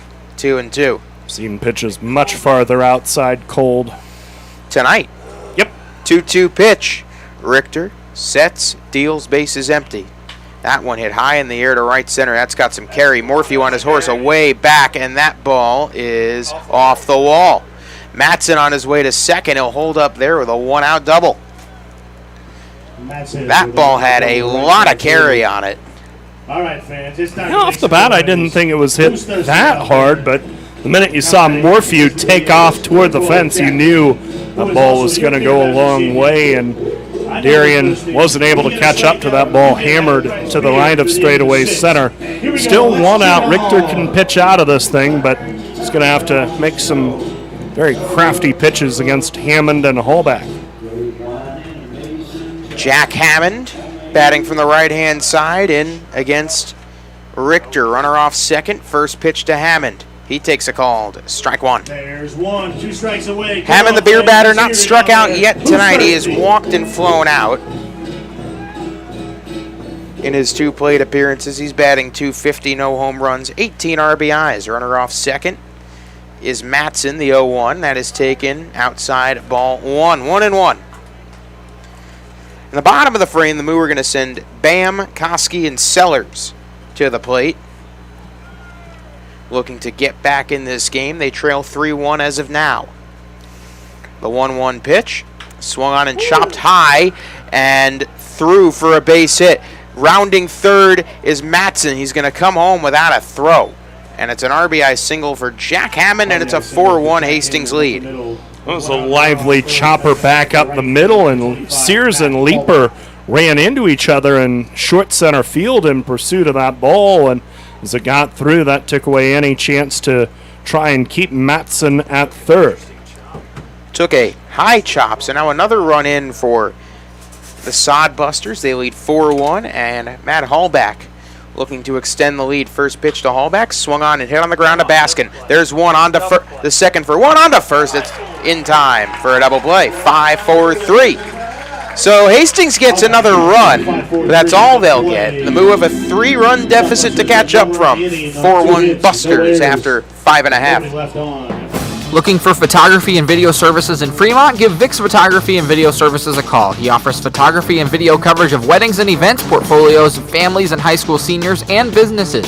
Vic also knows video. He can produce corporate videos or commercials for your business and transfer your home movies and videos to DVD. Need an eye in the sky? Vic is also a licensed commercial pilot, so he can provide aerial photography services. Give Vic a call at 402-721-9121 for all your video and photography needs. Catch the Fremont Moo as they defend their Expedition League Championship and enjoy daily specials during the week at historic Moeller Field. On 2-for-1 Tuesdays, get 2-for-1 GA tickets plus $2.50 16-ounce Coors Lights. Then on Wiener Wednesdays, savor $2 hot dogs and wash them down with La Hacienda margaritas. On Thirsty Thursdays, 16-ounce Coors Lights are just $3. Buy your tickets on FremontMoo.com and save on reserved seats by buying in advance. Fremont Moo Baseball, party till the cows come home. Whether for pregame or postgame, Fremont Moo fans fill up with fresh, never-frozen chicken fingers at Raising Cane's. Enjoy their delicious Texas toast, piping hot French fries, and of course, their delicious, fresh, never-frozen chicken fingers dipped in Cane's secret special dipping sauce before or after any Fremont Moo game. And stay cool with their fresh lemonade or an iced tea. Stop in at 1058 East 23rd Street in Fremont. Raising Cane's, one love.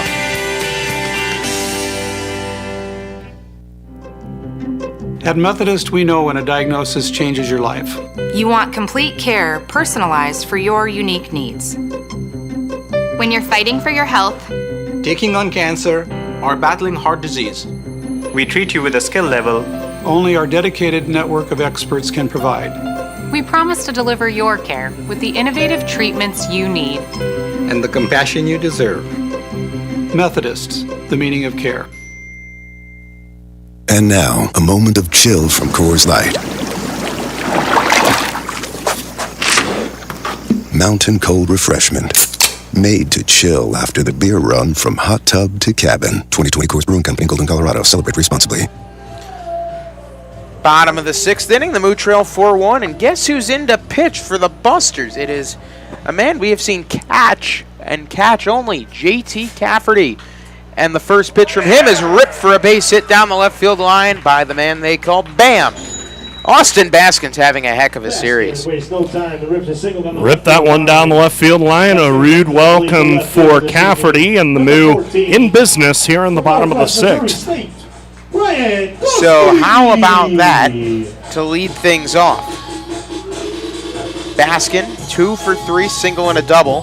And this would be a nice spot for Ryan Koski to get a big hit in against the righty Cafferty. He's thrown 12 innings, 3.75. I do believe this is the first time we've seen him pitch against the Moo.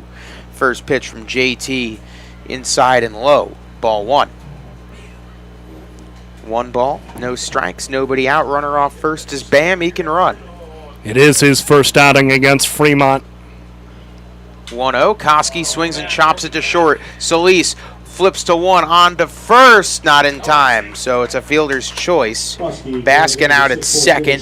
Koski replaces him at first. Ball weakly hit to the shortstop. Sounded like Koski's bat broke, and as softly as that one was hit, that erased the opportunity for a double play, since Ryan Koski runs pretty well, so he and Baskin just trade places and 1 out. Trent Sellers looking for his first RBI as a member of the Moo. In against Cafferty, first pitch taken on the outside corner, called strike 1. Man, that outside corner is really torturing these right-handed Moo bats. Righty to righty. Cafferty sets, delivers, and deals. Runner off first, Koski. The pitch is weakly chopped foul down the left field line. Count 0-2. So, no balls, 2 strikes, 1 out. The Moo bats quieter than usual today. And yet they have 7 hits. 1 run on 7 hits. The hitting with runners on has not been good, though. The 0-2 pitch, and that plunks Trent Sellers. So a base runner for the Moo. They have first and second, 1 out.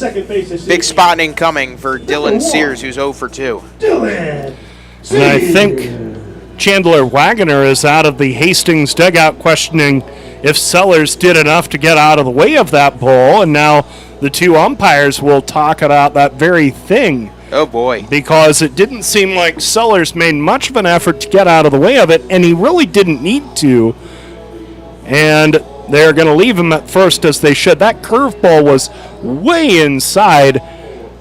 Sellers did not try very hard to get out of the way of it. Don't get us wrong, but at the same time, he isn't obligated to. He just can't try and catch the ball with a part of his body. Still, it gets him off the hook with an 0-2 count. So, runners on first and second, and 1 out. Righty to lefty, first pitch to Sears up high for ball 1. Now, if Sears can work a walk, then you're in business, because the usually reliable Morphew, and let's see what the ump says. Who's he calling there behind the pitcher's mound? Usually reliable Morphew's in a good spot here against a righty with the bases loaded, as Sears fouls that one off a pole behind home plate, count 1-1. I think he was just trying to position himself to where he was out of the shortstop's way. That field umpire in this situation is kind of off to the left side of second base and between second base and the mound. 1-1 pitch to Sears, taken low and away for ball 2. Sears, 17 for 63. He's putting together a nice season. 1 home run, 8 RBIs, average of 269. Starting to find his stroke at the plate. I know he had a really tough time during the college season hitting the ball. 2-1 to Dylan.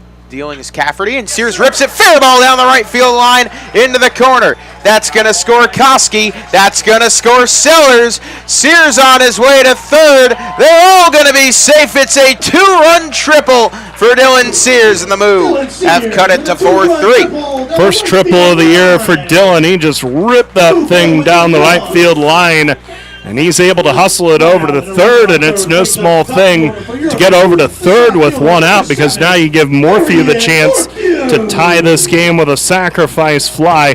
Sears hustling out of the box, able to get his way to third. Great stuff out of Dylan. A much-needed big hit with runners in scoring position. So Morphew, who has the other run-scoring hit, it was an RBI single, a chance to now tie the game or take the lead. He takes a first pitch called strike from Cafferty. So, despite Will Horton's best efforts, the best he can do is a no decision. The 0-1 to Morphew. Check swing, did he go? They say he did not. Count 1-1. So the Moo scoring their 3 on an RBI single by the man at the plate and a 2-run triple by the man on third. The 1-1. Morphew pops it sky high into the outfield. That's got carry. That might be able to score Sears. Jackson makes the catch. Here comes Sears. The throw to the plate. It's a good one. The slide is in time. Sears beats out the tag, and we got ourselves a tie ball game. It's brand new in the bottom of the 6th, 4-4. Honestly, I thought it was a little too shallow to score Sears. Jackson's throw was on line, but it took a really big bounce and hopped over Feeney, the catcher's glove, even as he hopped up for it. So he wasn't able to snag it. The ball went back to the backstop, and that allowed Sears to score to tie this game. The infield grass has been oddly temperamental today, as Peyton Leeper takes a first pitch inside called strike 1. So you were questioning, where are the runners in scoring position hits for the Fremont Moo? Well, there you go. 2 RBIs for Sears, 2 for Darian Morphew, as Leeper, oh boy, he gets plunked and he is down as he gets to his feet and tries walking that off. Hopefully Peyton Leeper is okay. Looked like it got a pretty good piece of his hip, and he awkwardly moved to try and avoid that pitch, and Leeper standing up, and he is walking toward first, and I think he is going to remain in this game. Leeper continuing to walk down the line. You were talking about the temperamental nature of the infield grass. And, of course, when the Moo play at Hastings, that's a turf infield and a very lively one. Well, the grass is drying out. We mentioned this during our Extreme Outdoor Power field conditions report, that the grass is browning up as it has heated up and dried out. And this surface is playing a whole lot faster than it did at the beginning of the year. Looks like that got Leeper on the back of the knee. That's not a fun place to get hit by a baseball. Now Cafferty against E.J. Taylor, who could give the Moo the lead with one swing. He rips that one foul down the left field line on the first pitch. So Leeper, I'm not sure if they run him based on where he got hit, but he's typically a threat to steal off of first. E.J. just a touch over 400, 31 for 77, 4 home runs, 19 RBIs. He's got a hit today. He's 1 for 3. We got a tie ball game here in the bottom of the 6th. 4-4 our score between the Moo and Sodbusters. Fremont looking to continue their winning streak against Hastings at home as that one hops the plate. And how about Leeper taking off the throw? Not in time. What a great read from Leeper. So that pitch skipped in there, but it looked like Feeney handled it. Still, Leeper read that ball going into the dirt and took off, and it appears the wheel is just fine. Nate, I think the leg's okay. Yeah. 1 ball, 1 strike, 2 outs. Now a runner in scoring position. Curious to see who the Moo would throw out in the bullpen today. And I'll tell you who it isn't. It's not Marco Ozuna, because he is slated to start tomorrow night in Suarez Valley. 1-1 to EJ. Taken high and on the outside part of the plate for a called strike 2.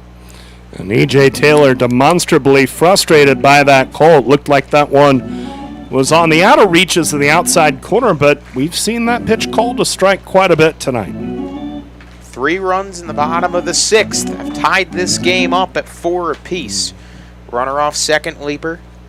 The 1-2. E.J. Taylor was way out in front of it. He fouls it off. We stay 1-2.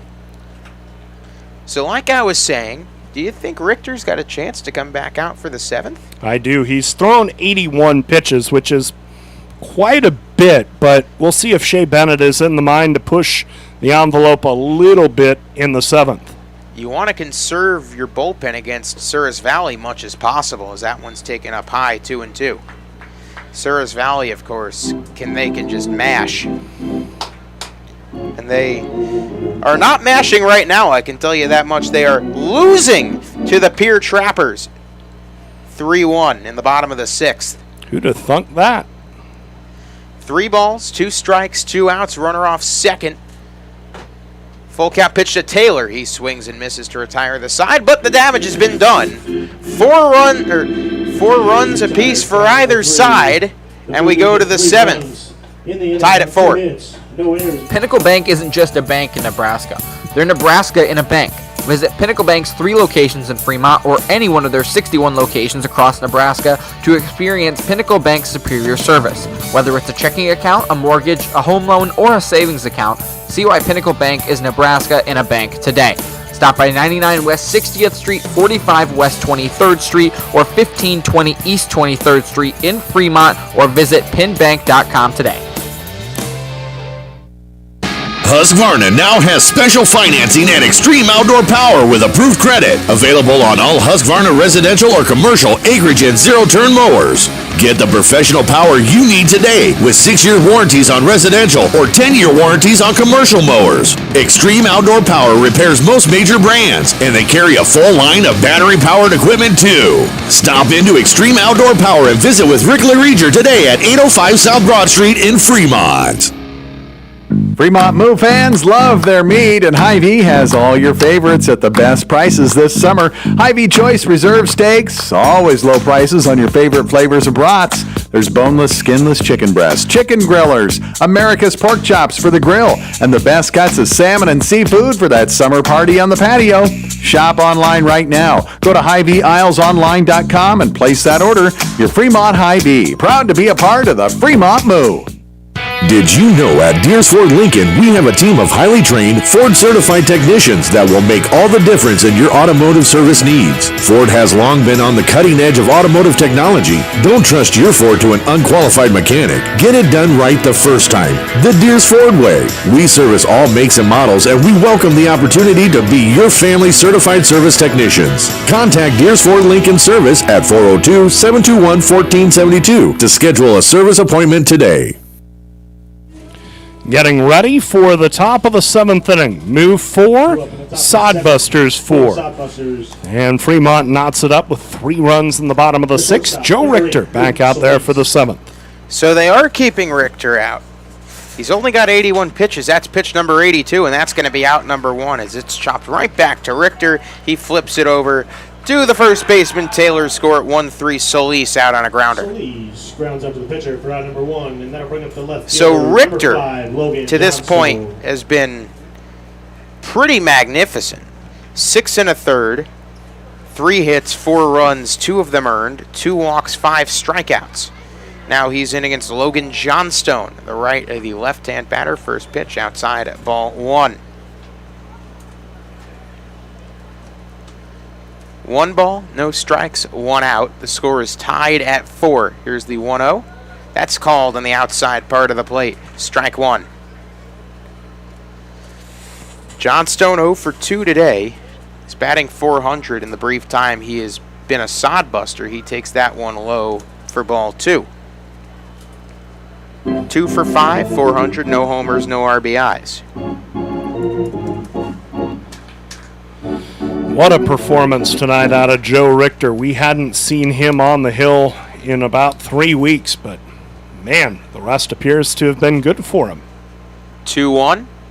That one hit right back at Richter. He lets it go under his glove and threw for a base hit.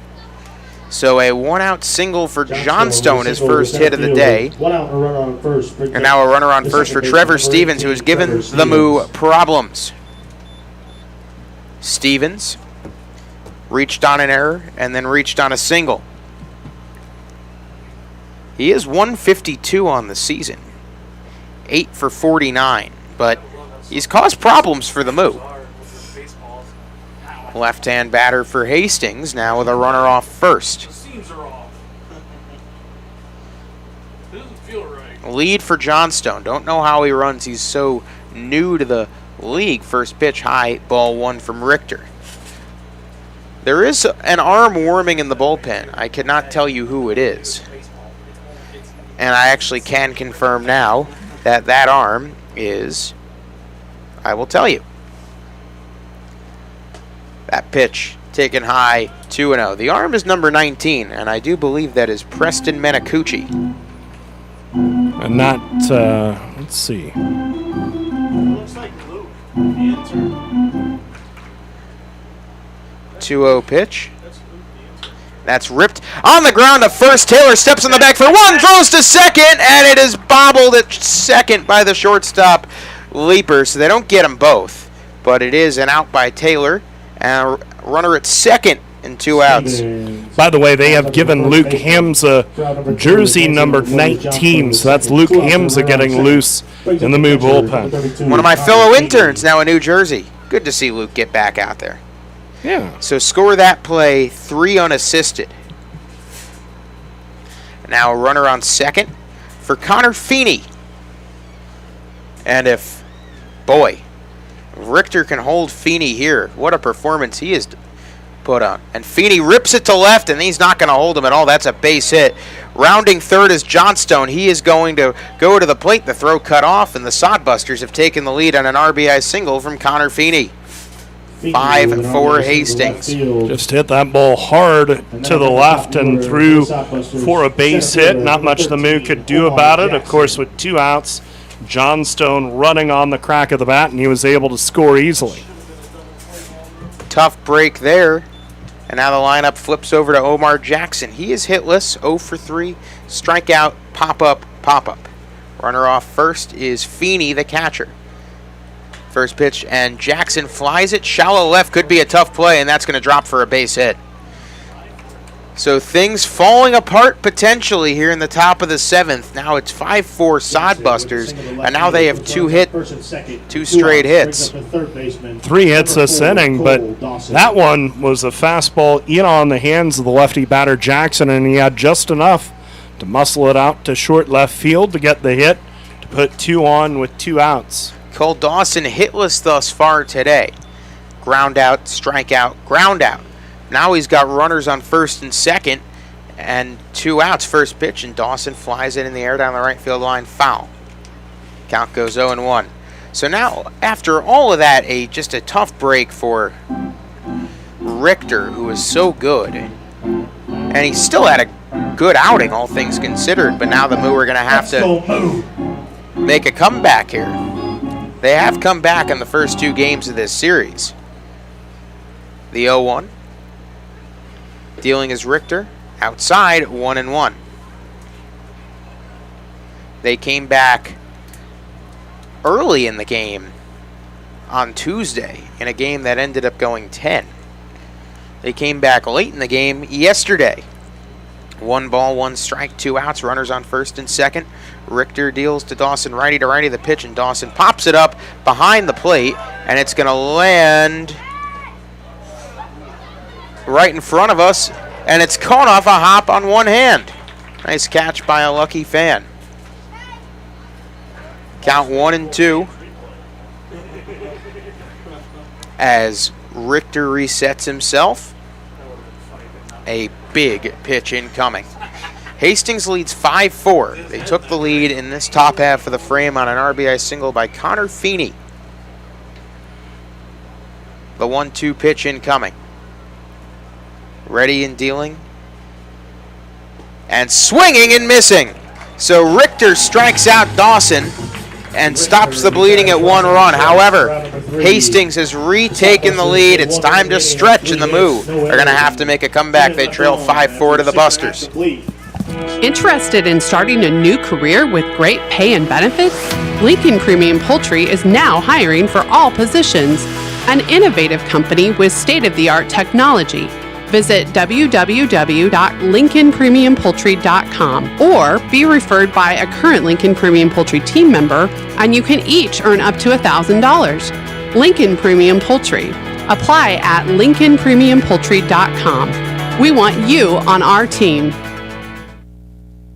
Gentlemen, here at Weesey Plumbing and Excavating, our customer's duty is our duty. Yes, Drill Sergeant. Now, you're Fremont's finest, and I want you people-pleasing plunger wranglers to remember here at Weesey, we don't stop fighting clogged drains, low water pressure, frozen pipes, until our residential and commercial customers are smiling. Am I making myself clear, you toilet snake and sink suckers? Yes, Drill Sergeant. Now, our customers will find us in Fremont, on Facebook, and online at WeeseyPlumb.com. Weesey Plumbing and Excavating.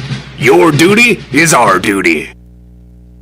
Inspro Insurance is your locally owned and independent insurance agency. Inspro is a Marsh & McLennan Agency LLC company representing many insurance carriers, including EMC Insurance. EMC ranks among the top 60 in the U.S. to give you the best coverage and value. Serving Fremont for over 60 years, Inspro remains committed to providing professional and personal service. Proceeding with confidence. Inspro, a Marsh & McLennan Agency LLC company in Fremont, West Point, Wahoo, Omaha, Lincoln, and West Des Moines. At InSproINS.com on the web.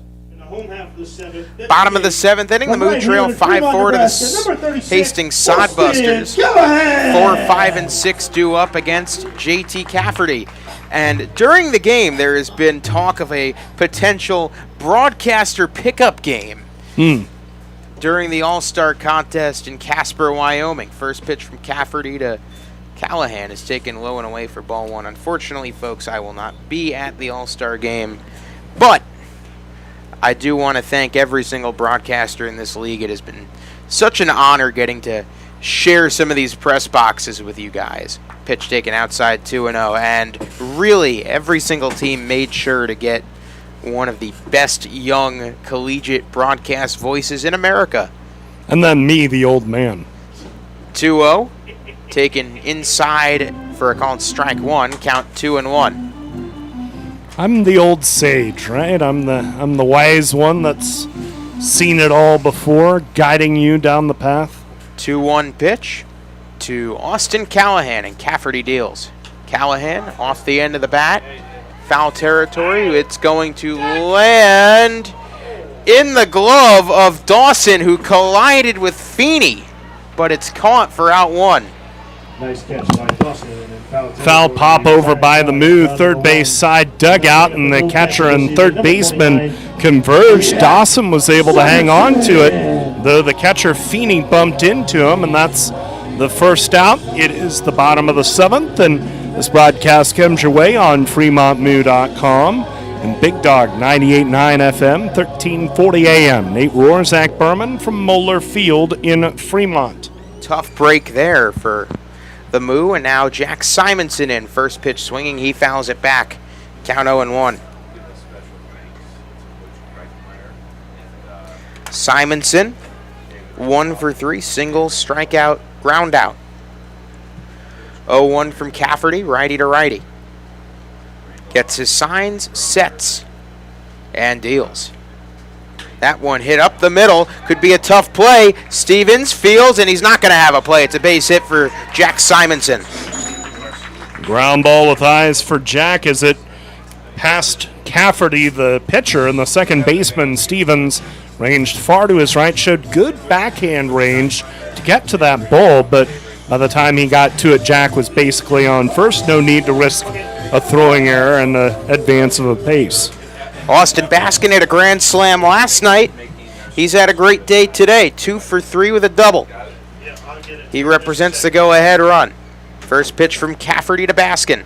Baskin takes it in the dirt for ball one. Now Bam had a tough start to his Moo season, but he has turned it on as of late.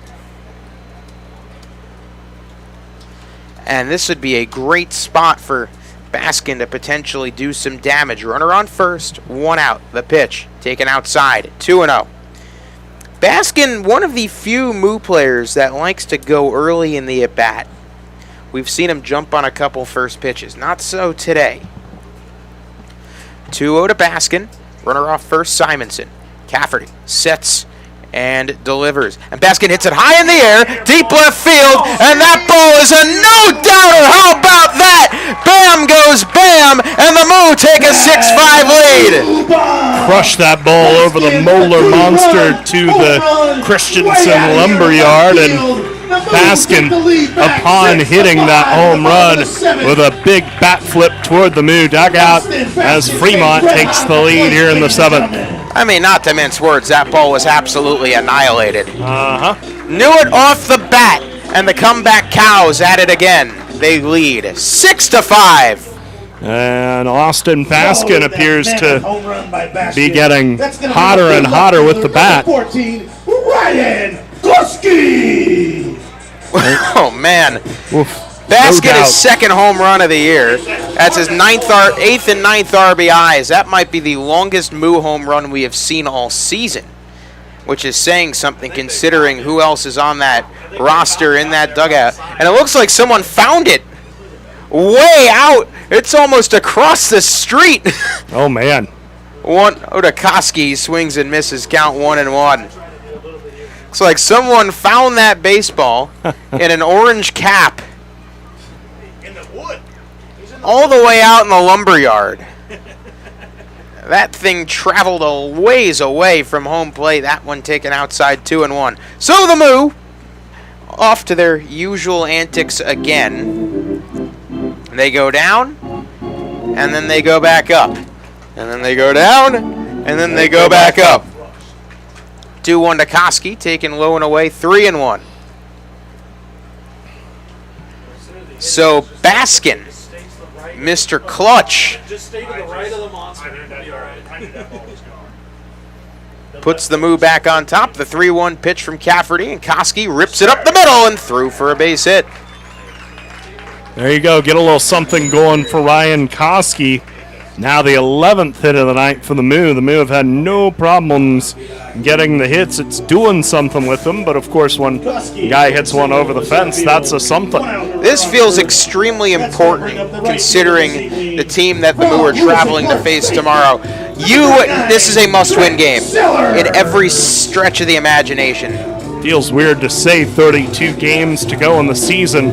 I won't say it's a must-win game, but boy, you give yourself some positive energy heading up to a tough series with Souris Valley if you pick up the win here tonight. Considering how Souris Valley had its way, and now considering this does count in the standings yet again, I wouldn't say must win, but it would be pretty rough to lose it. Trent Sellers looking to provide some insurance. Runner on first is Koski. First pitch from Cafferty. Sellers takes it in the dirt for ball 1. And for the second straight game, the Moo having their way in a late inning. Yesterday was the 8th inning. Today it's the 7th. Sellers, we've only seen him pitch for the most part this season. He is 1 for 2. He was also hit by a pitch. The 1-0, and Sellers hits it high in the air, foul down the right field line. Count goes 1-1. 1 ball, 1 strike, 1 out. It's been a back and forth affair. The Moo, 6-5 lead over the Sodbusters. 1-1 pitch to Sellers. Cafferty deals. Swing and a miss. Count 1-2. Trent Sellers, who is, we've liked to describe as a live wire on the mound. Yeah, he and Wise are cut from the same cloth. Indeed. 1-2. And the delivery, swing and a miss. So Sellers down on strikes. Sellers is down on strikes for out number 2. Second out of the inning. And Dylan Sears, who kick-started this rally last inning with a 3-run triple, or 2-run triple, excuse me.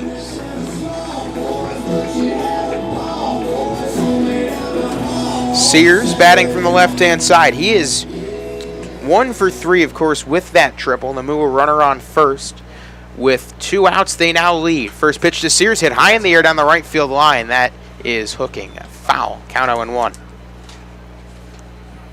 Sears seeing it pretty well from JT Cafferty. He had a tough time with Horton, and of course Horton being a lefty That's naturally going to be tougher for Sears to deal with, but here against the righty Cafferty, he has got him measured up pretty good.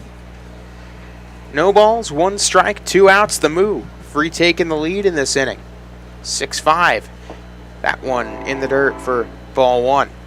Count 1-1 to Dylan Sears out of Illinois, or Western Illinois. There's Iowa Western and then there's Western Illinois. You get them confused sometimes. What school puts Western in front of the state name and vice versa? Sears swings and misses on the 1-1. Count 1-2. So we've come to this. 1 ball, 2 strikes, 2 outs. The Moo 5 runs in the last 2 frames. And Dylan Sears was the man who started that rally.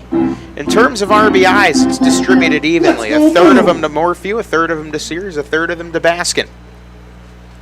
1-2 to Dylan. Dealing is Cafferty. Sears doing what he does best. Fouls it off. We stay 1-2. Sears make it 18 for 66, 1 home run and 10 RBIs. Runner off first, Ryan Koski. The 1-2 from Cafferty. Righty to lefty. Sets, delivers, and deals. And it gets in the dirt between the wickets of Feeney. And going to second is Koski. The count goes 2-2. Just buried that pitch, and the catcher had a tough time in handling it. And that's important because now Koski is at second, and with his speed and running on the crack of the bat with 2 outs, that just boosted your chances of an insurance run for the Moo big time. So after Cafferty scores 5-hole on Connor Feeney between the wickets, runner on second, 2 balls, 2 strikes, 2 out. The Moo already 2 in for the man who plays at base number 2. The 2-2 pitch, and Sears hits it in the air to right. That could be trouble. It is caught out and right by Hallback to end the frame. But the Moo retake the lead on a 2-run home run from the man they call Bam. And after 7, it's a 6-5 lead for the comeback Cows. Wow, great space, nice and clean, decent square footage, a lot of potential. When do we move in? You know this is for storage, right? It's not a man cave. Oh. With storage units this nice, no wonder it feels like home. Morningside Storage is a full-service facility including indoor and outdoor, 5x10, 10x10, 10x20s, and plenty of outdoor storage for campers, boats, and RVs. They're safe and secure with reasonable rates. Morningside Storage, just west of Luther and Morningside. Call 402-317-9261 now.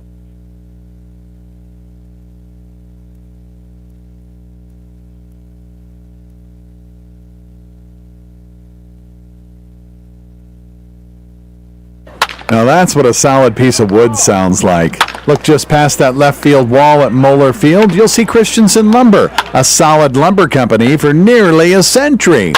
And there goes another ball into the lumber yard. Professional builders know Christensen Lumber is their home run hitter for quality materials. More contractors and woodworkers will tell you Christensen Lumber is the best choice to find quality cuts of lumber. Since 1923, Christensen Lumber. It's where the pros go. 714 South Main, just past the left field wall at Moeller Field. La Hacienda Mexican Restaurant, your favorite family-owned restaurant, is offering their family special. Right now, feed the whole family with 12 tacos, rice, beans, chips, and salsa for only $25. Thirsty? Get $2 off house pitchers of margaritas on the rocks. The family special isn't only for game days. Get it anytime. La Hacienda, 3140 Elk Lane, across the street from Goodwill. Call in your Feed the Family special order ahead at 721-9909 or order online at lahaciendafremont.com. Then head home and enjoy. At Methodist, our doctors, nurses, and team members work together to ensure you receive the level of expertise and compassion that you deserve. Whether it's in Omaha, Council Bluffs, Fremont, or any of the surrounding areas, we all share a common goal. Delivering outstanding care and exceptional outcomes For every patient. Methodist, the meaning of care. Top of the 8th inning at Moeller Field. Fremont has taken a 6-5 lead on Hastings. Trevor Matson will lead off against Luke Hamzen. The right-hander's first pitch is fouled straight back, strike one, 0-1. I think the, what do you call it? I'm blanking on my words right now. Go back. 0-1 the count. The wind. Ymca brings it in. And that slider is taken over the outside corner. Strike 2. Ymca is making his third relief appearance. No record, an ERA of 12. He's thrown 3 innings, walked 1, struck out 4. Now the wind, the 0-2 pitch, and that misses high and away. Now 1-2. I think the novelty of Luke pitching as one of our interns is worn off. I think he's just another one of the bullpen arms at this point. He's looked good in limited work.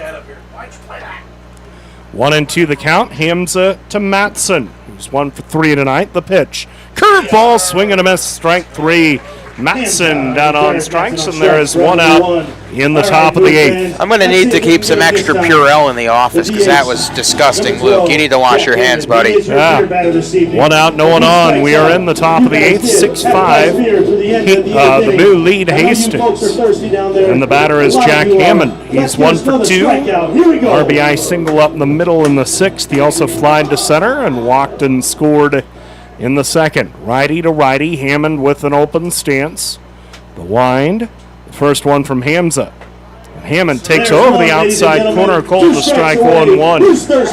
Good start out of Joe Richter. He goes 7 innings. Gives up 6 hits, 5 runs, 3 earned. Walked 2 and struck out 6. The 1-strike pitch from Ymca.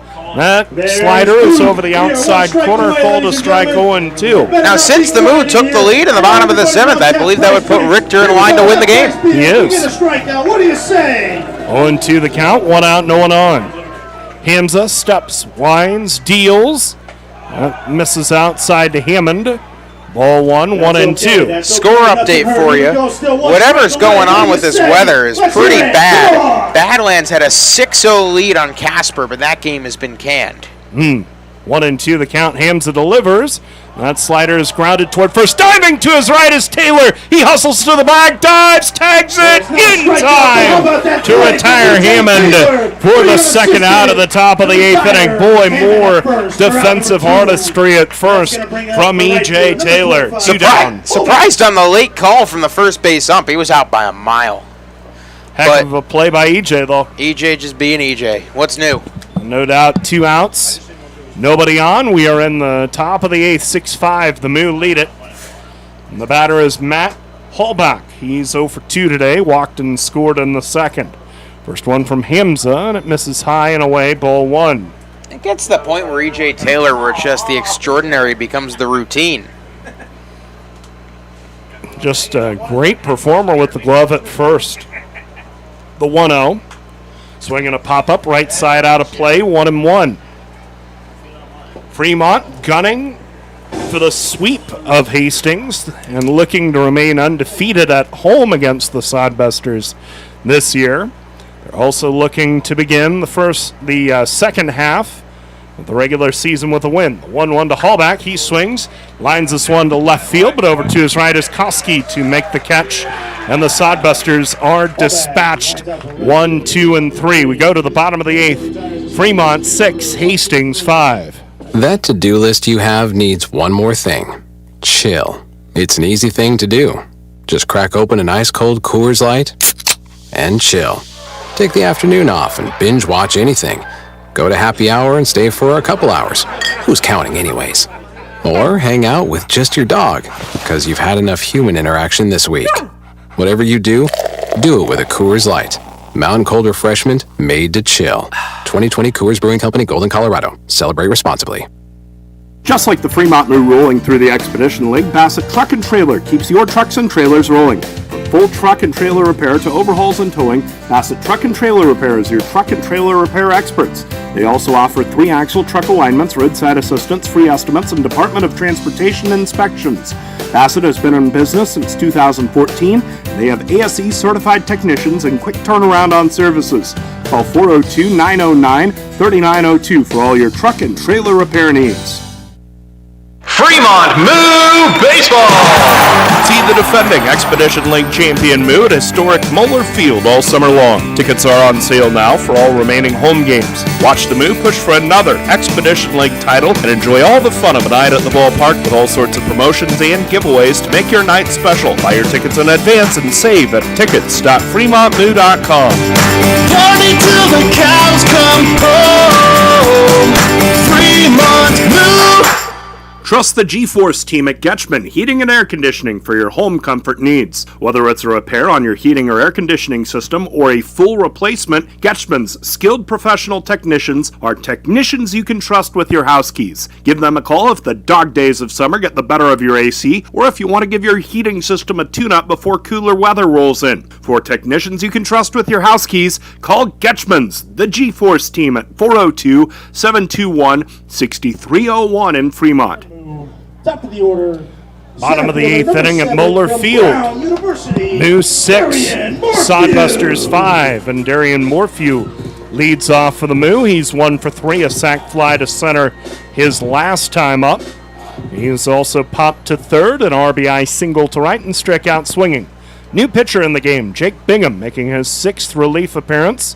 2-1 with a 6.30 ERA, and the right-hander brings home the first one. Morphew jammed, pops it up toward third. Dawson back into his right to make the catch. 1 pitch, 1 out in the bottom of the eighth inning. Now we all remember what happened the last time Bingham came in. Yeah, he gave up the walk-off homer to Simonson on Tuesday night. 1 out, no one on. Bottom of the eighth, the batter is Peyton Leeper. He's 1 for 2, struck out swinging in the first, then singled to right, walked. He was hit by a pitch his last time up. Switch hitter batting left-handed against the righty Bingham, whose first pitch, Leeper swinging hammers to right field, and it's over the head of the right fielder Hallback, rolling to the wall. Leeper around first, hustles into second, and slides in safely with a 1-out double to right field. There was some concern about that knee. I mean, the way he's been running, it looks pretty good. But he's walking over to Coach Bennett, and he's just tossing his batting gloves. He might have been just duping us there. He got hit by that pitch. He goes down to first. And he was doubled over in pain after that hit by pitch. But then he goes and steals second, and then he was flying around first on his way to second for a double. So a runner at second with 1 out. The batter is E.J. Taylor, 1 for 4 tonight. Struck out his last time up. The set by Bingham. He checks second and delivers. In the first pitch, Taylor swings and lifts it to short right field. Hallback in into his right, loses his hat and sunglasses, but makes the catch. 2 gone in the bottom of the eighth inning with the Moo leading 6-5. I got your Nebraska Lottery score updates. Wheat City, Western Nebraska, both postponed or canceled or suspended. I will tell you what happened there due to rain. Canyon County and Mining City tied at 1, top of the 5th. Pierce still 3-1. 4-1, I take that back over Souris Valley. Oh boy, the Trappers might be getting a big one up in Minot today. Austin Callahan, the batter. He's 0 for 3, and the lefty hitter swings at the first one and skies it to center field. Jackson going back, settles in front of the track and makes the catch to end the inning. The Nebraska Lottery reminds you, by the way, that tomorrow's Mega Millions jackpot is $72 million. The Nebraska Lottery, why wait to win? We go to the ninth with the score, Fremont 6, Hastings 5. Your radio home for the Fremont Moo is Big Dog 98.9 FM and 1340 AM. Not only is Big Dog your home for the Moo this year, but keep it tuned to 98.9 FM and 1340 AM for the best in news, sports, and entertainment. Big Dog is your home for local high school and college sports coverage, including Midland University's Warriors football. Plus, tune in all day long to Big Dog 98.9 FM and 1340 AM for the best in country music. So keep it tuned all day to Big Dog for the Fremont Moo and more. My husband and I love to live in Nebraska. It's the good life. We always vacation here. Love those Nebraska state parks. We love to eat here. Where are you going to get a better steak? And we love to play here, especially Nebraska Pick 5 from the Nebraska Lottery. It has a $50,000 starting jackpot, drawing 7 days a week, and all the proceeds go back to our state. Hey, honey, this weekend, let's buy some Nebraska Pick 5 tickets, go to a state park, and grill some steaks. Like our first date. I'm no amateur. Top prize odds 1 in 501,000. Mid-Continent Irrigation is a 30-year family-owned and operated business in Fremont. Mid-Continent Irrigation sells new Valley brand irrigation equipment and Suckup brand grain bin equipment in their local trade area. They service all brands of irrigation and grain bin equipment and are staffed with highly skilled and trained professionals. Their staff has over 120 years of combined experience that still attends service school annually to stay on top of the latest technology. Give them a call at 402-727-9373. Getting ready for the top of the ninth inning. Fremont leads 6-5. Augie Rasmussen has been brought into the game to play center field. Yes. And Darian Morphew, has been moved from center to right. Luke Solis will lead it off. Augie Rasmussen. Here in the top of the ninth, he's 0 for 3. Grounded to the pitcher his last time up. The right-hander, Luke Hamza, delivers the first one, and it's fouled straight back, strike one. So Luke, if he should hold on, will earn his first save of the year. 3 outs away from that. 0-1 the count to Solis, who's struck out and grounded out twice. The pitch, Solis on a curveball, serves it foul and out of play to the left, strike 2. Luke is bringing a lot of contact. However, those contacts are, well, hit right to the fielders. Sat him down 1-2-3 in the 8th. Here we are, top of the 9th. Solis leads off. 6-5 Moo lead it. The 0-2. Solis swings and foul tips into the mid of Simonson, the catcher, for strike 3, and there is 1 out in the top of the 9th. Now those are the kinds of contacts you want. No contact. Very soft contact into the catcher's mitt. 1 out, no one on. Logan Johnstone, the batter. He's 1 for 3. Singled up the middle and scored his last time up after lining to third and grounding to the pitcher. The first pitch, and Johnstone reaches out the bat, sticks it out, and hits a little flare. Short left, Koski in to make the catch for the second out of the inning. Just like that, 2 outs, and the batter is Trevor Stevens. All right, Moo fans, we're 1 out away from completing As a the sweep big here at historic shell explodes beyond the right field fence, victory. sending off pink reports. 6-5 Moo. We're in the top of the 9th. 2 outs, nobody on. Hamza's retired all 5 he's faced. The righty's first pitch to Trevor Stevens misses high. Ball 1, 1-0. Stevens tonight, 1 for 3, grounded to first. He also singled up the middle and scored in the 5th. Reached on an error by the shortstop in the 2nd. Hamza's 1-ball pitch. Stevens takes in the dirt. Ball 2.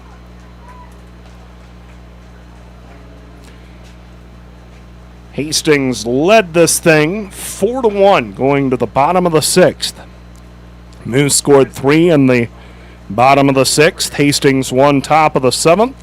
Moo 2 bottom of the 7th as that pitch is a check swing foul to the left. They count it 2-1. And right now in the top of the 9th inning, Fremont leads 6-5 over the Hastings Sodbusters. Fremont trying to complete the 3-game sweep of Hastings and trying to get back on the right track of things after losing 8-10. Hims is 2-1. Stevens takes a fastball just outside. Now 3-1. When you say just outside, you mean just outside. Just outside. Not by much. Not by much at all. Count is 3-1. 2 outs, nobody on. The pitch, that's in the dirt. Ball 4, a 2-out walk to Trevor Stevens. Shea Bennett mentioned that free passes have been a problem the last week or so for the Moo. Tonight, that is just the 3rd walk by the Moo. So you can live with 3 walks.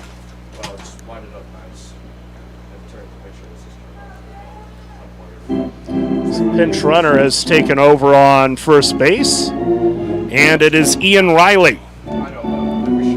Feels like a name we're more used to calling in these games. Yeah, we've seen Ian Riley plenty.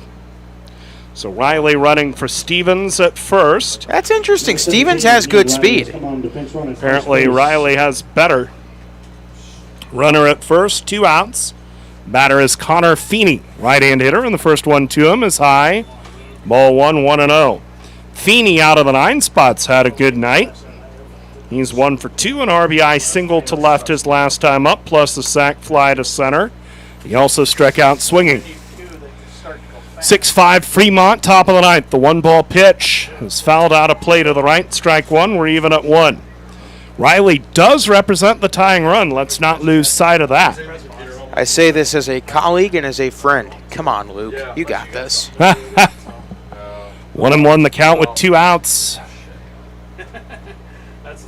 And now Ymca throws to first, and Riley dives back in safely on the pickoff attempt. Ian Riley, 5 for 5 stealing this year. Ymca, the right-hander, set. He brings home the 1-1. That's fisted to the right of the screen. Foul by Feeney. Strike 2, 1-2. Come on, Luke. Come on, Luke.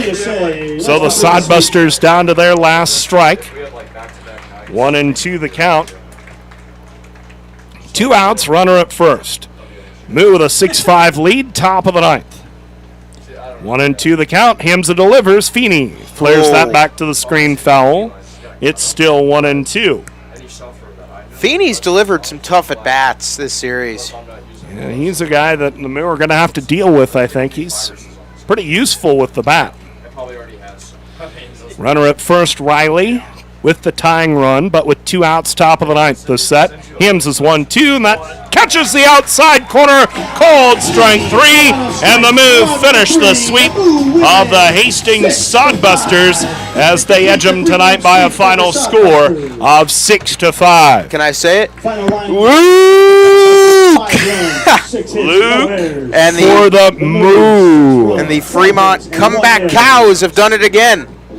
They do it again. They win it by a final score of 6-5, and they open the second half with a victory. Final score tonight, Fremont 6, Hastings 5. We'll step aside for a moment and bring you the Morningside Storage postgame show coming right up after this. Your home away from home is Baymont Inn and Suites in Fremont, 2700 North Dyers Parkway in Fremont, just off of US Route 275 and Route 30. Baymont offers free Wi-Fi, a 24/7 diner, and fitness center. Rest in clean, comfortable rooms before you come out to Moeller Field for a Fremont Moo game, or whatever brings you to Fremont. Ask for the Fremont Moo Friends and Family rate and stay at Baymont Inn for just $55 a night. And now, a moment of chill from Coors Light.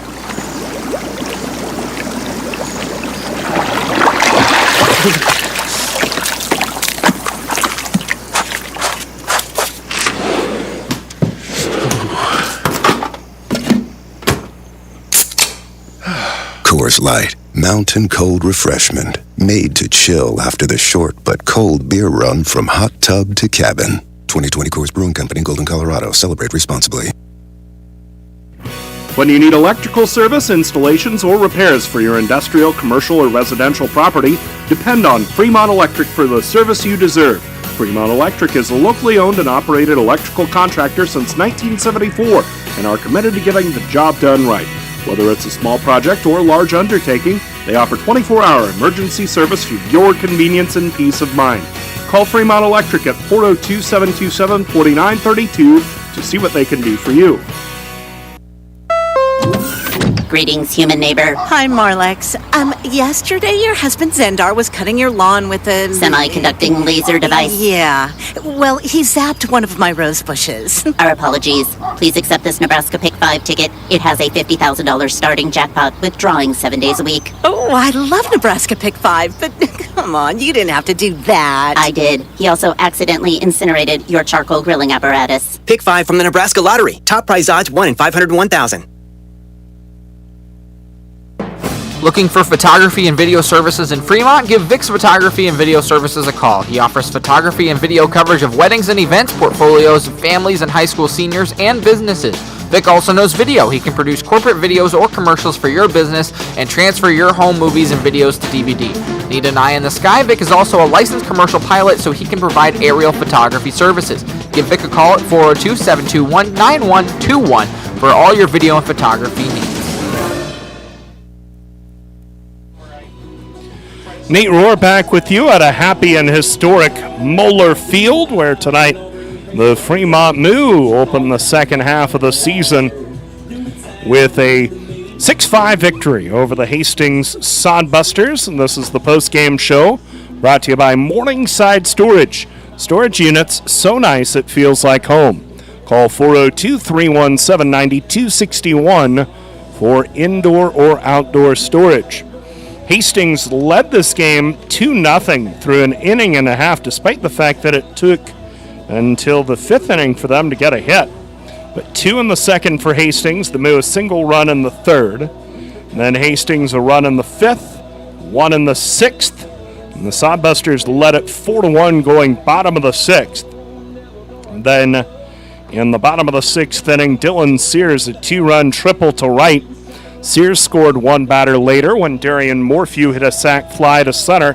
That tied it for a moment at 4. Hastings tallied a run in the top of the 7th inning, but then in the bottom of the 7th, Austin Baskin with a 2-run home run to give the Moo the lead for good, and that brought us to our final tally of 6-5. Totals in this one for the Sodbusters: 5 runs, 6 hits, no errors. They left 4 on.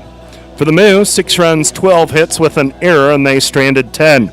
Winning pitcher is Joe Richter, and let's not lose him in the shuffle of this game because he pitched quite well for the Moo just in general, and then you take into account the fact that Richter was pitching for the first time in quite a while, and you have to really tip your hat to the job that Richter did pitching in his first game since June the 11th against Pierre. Richter tonight, 7 innings, scatters 6 hits, 5 runs, gives up 3 earned runs, walks 2 and strikes out 6. Joe Richter improves to 2-1 on the year.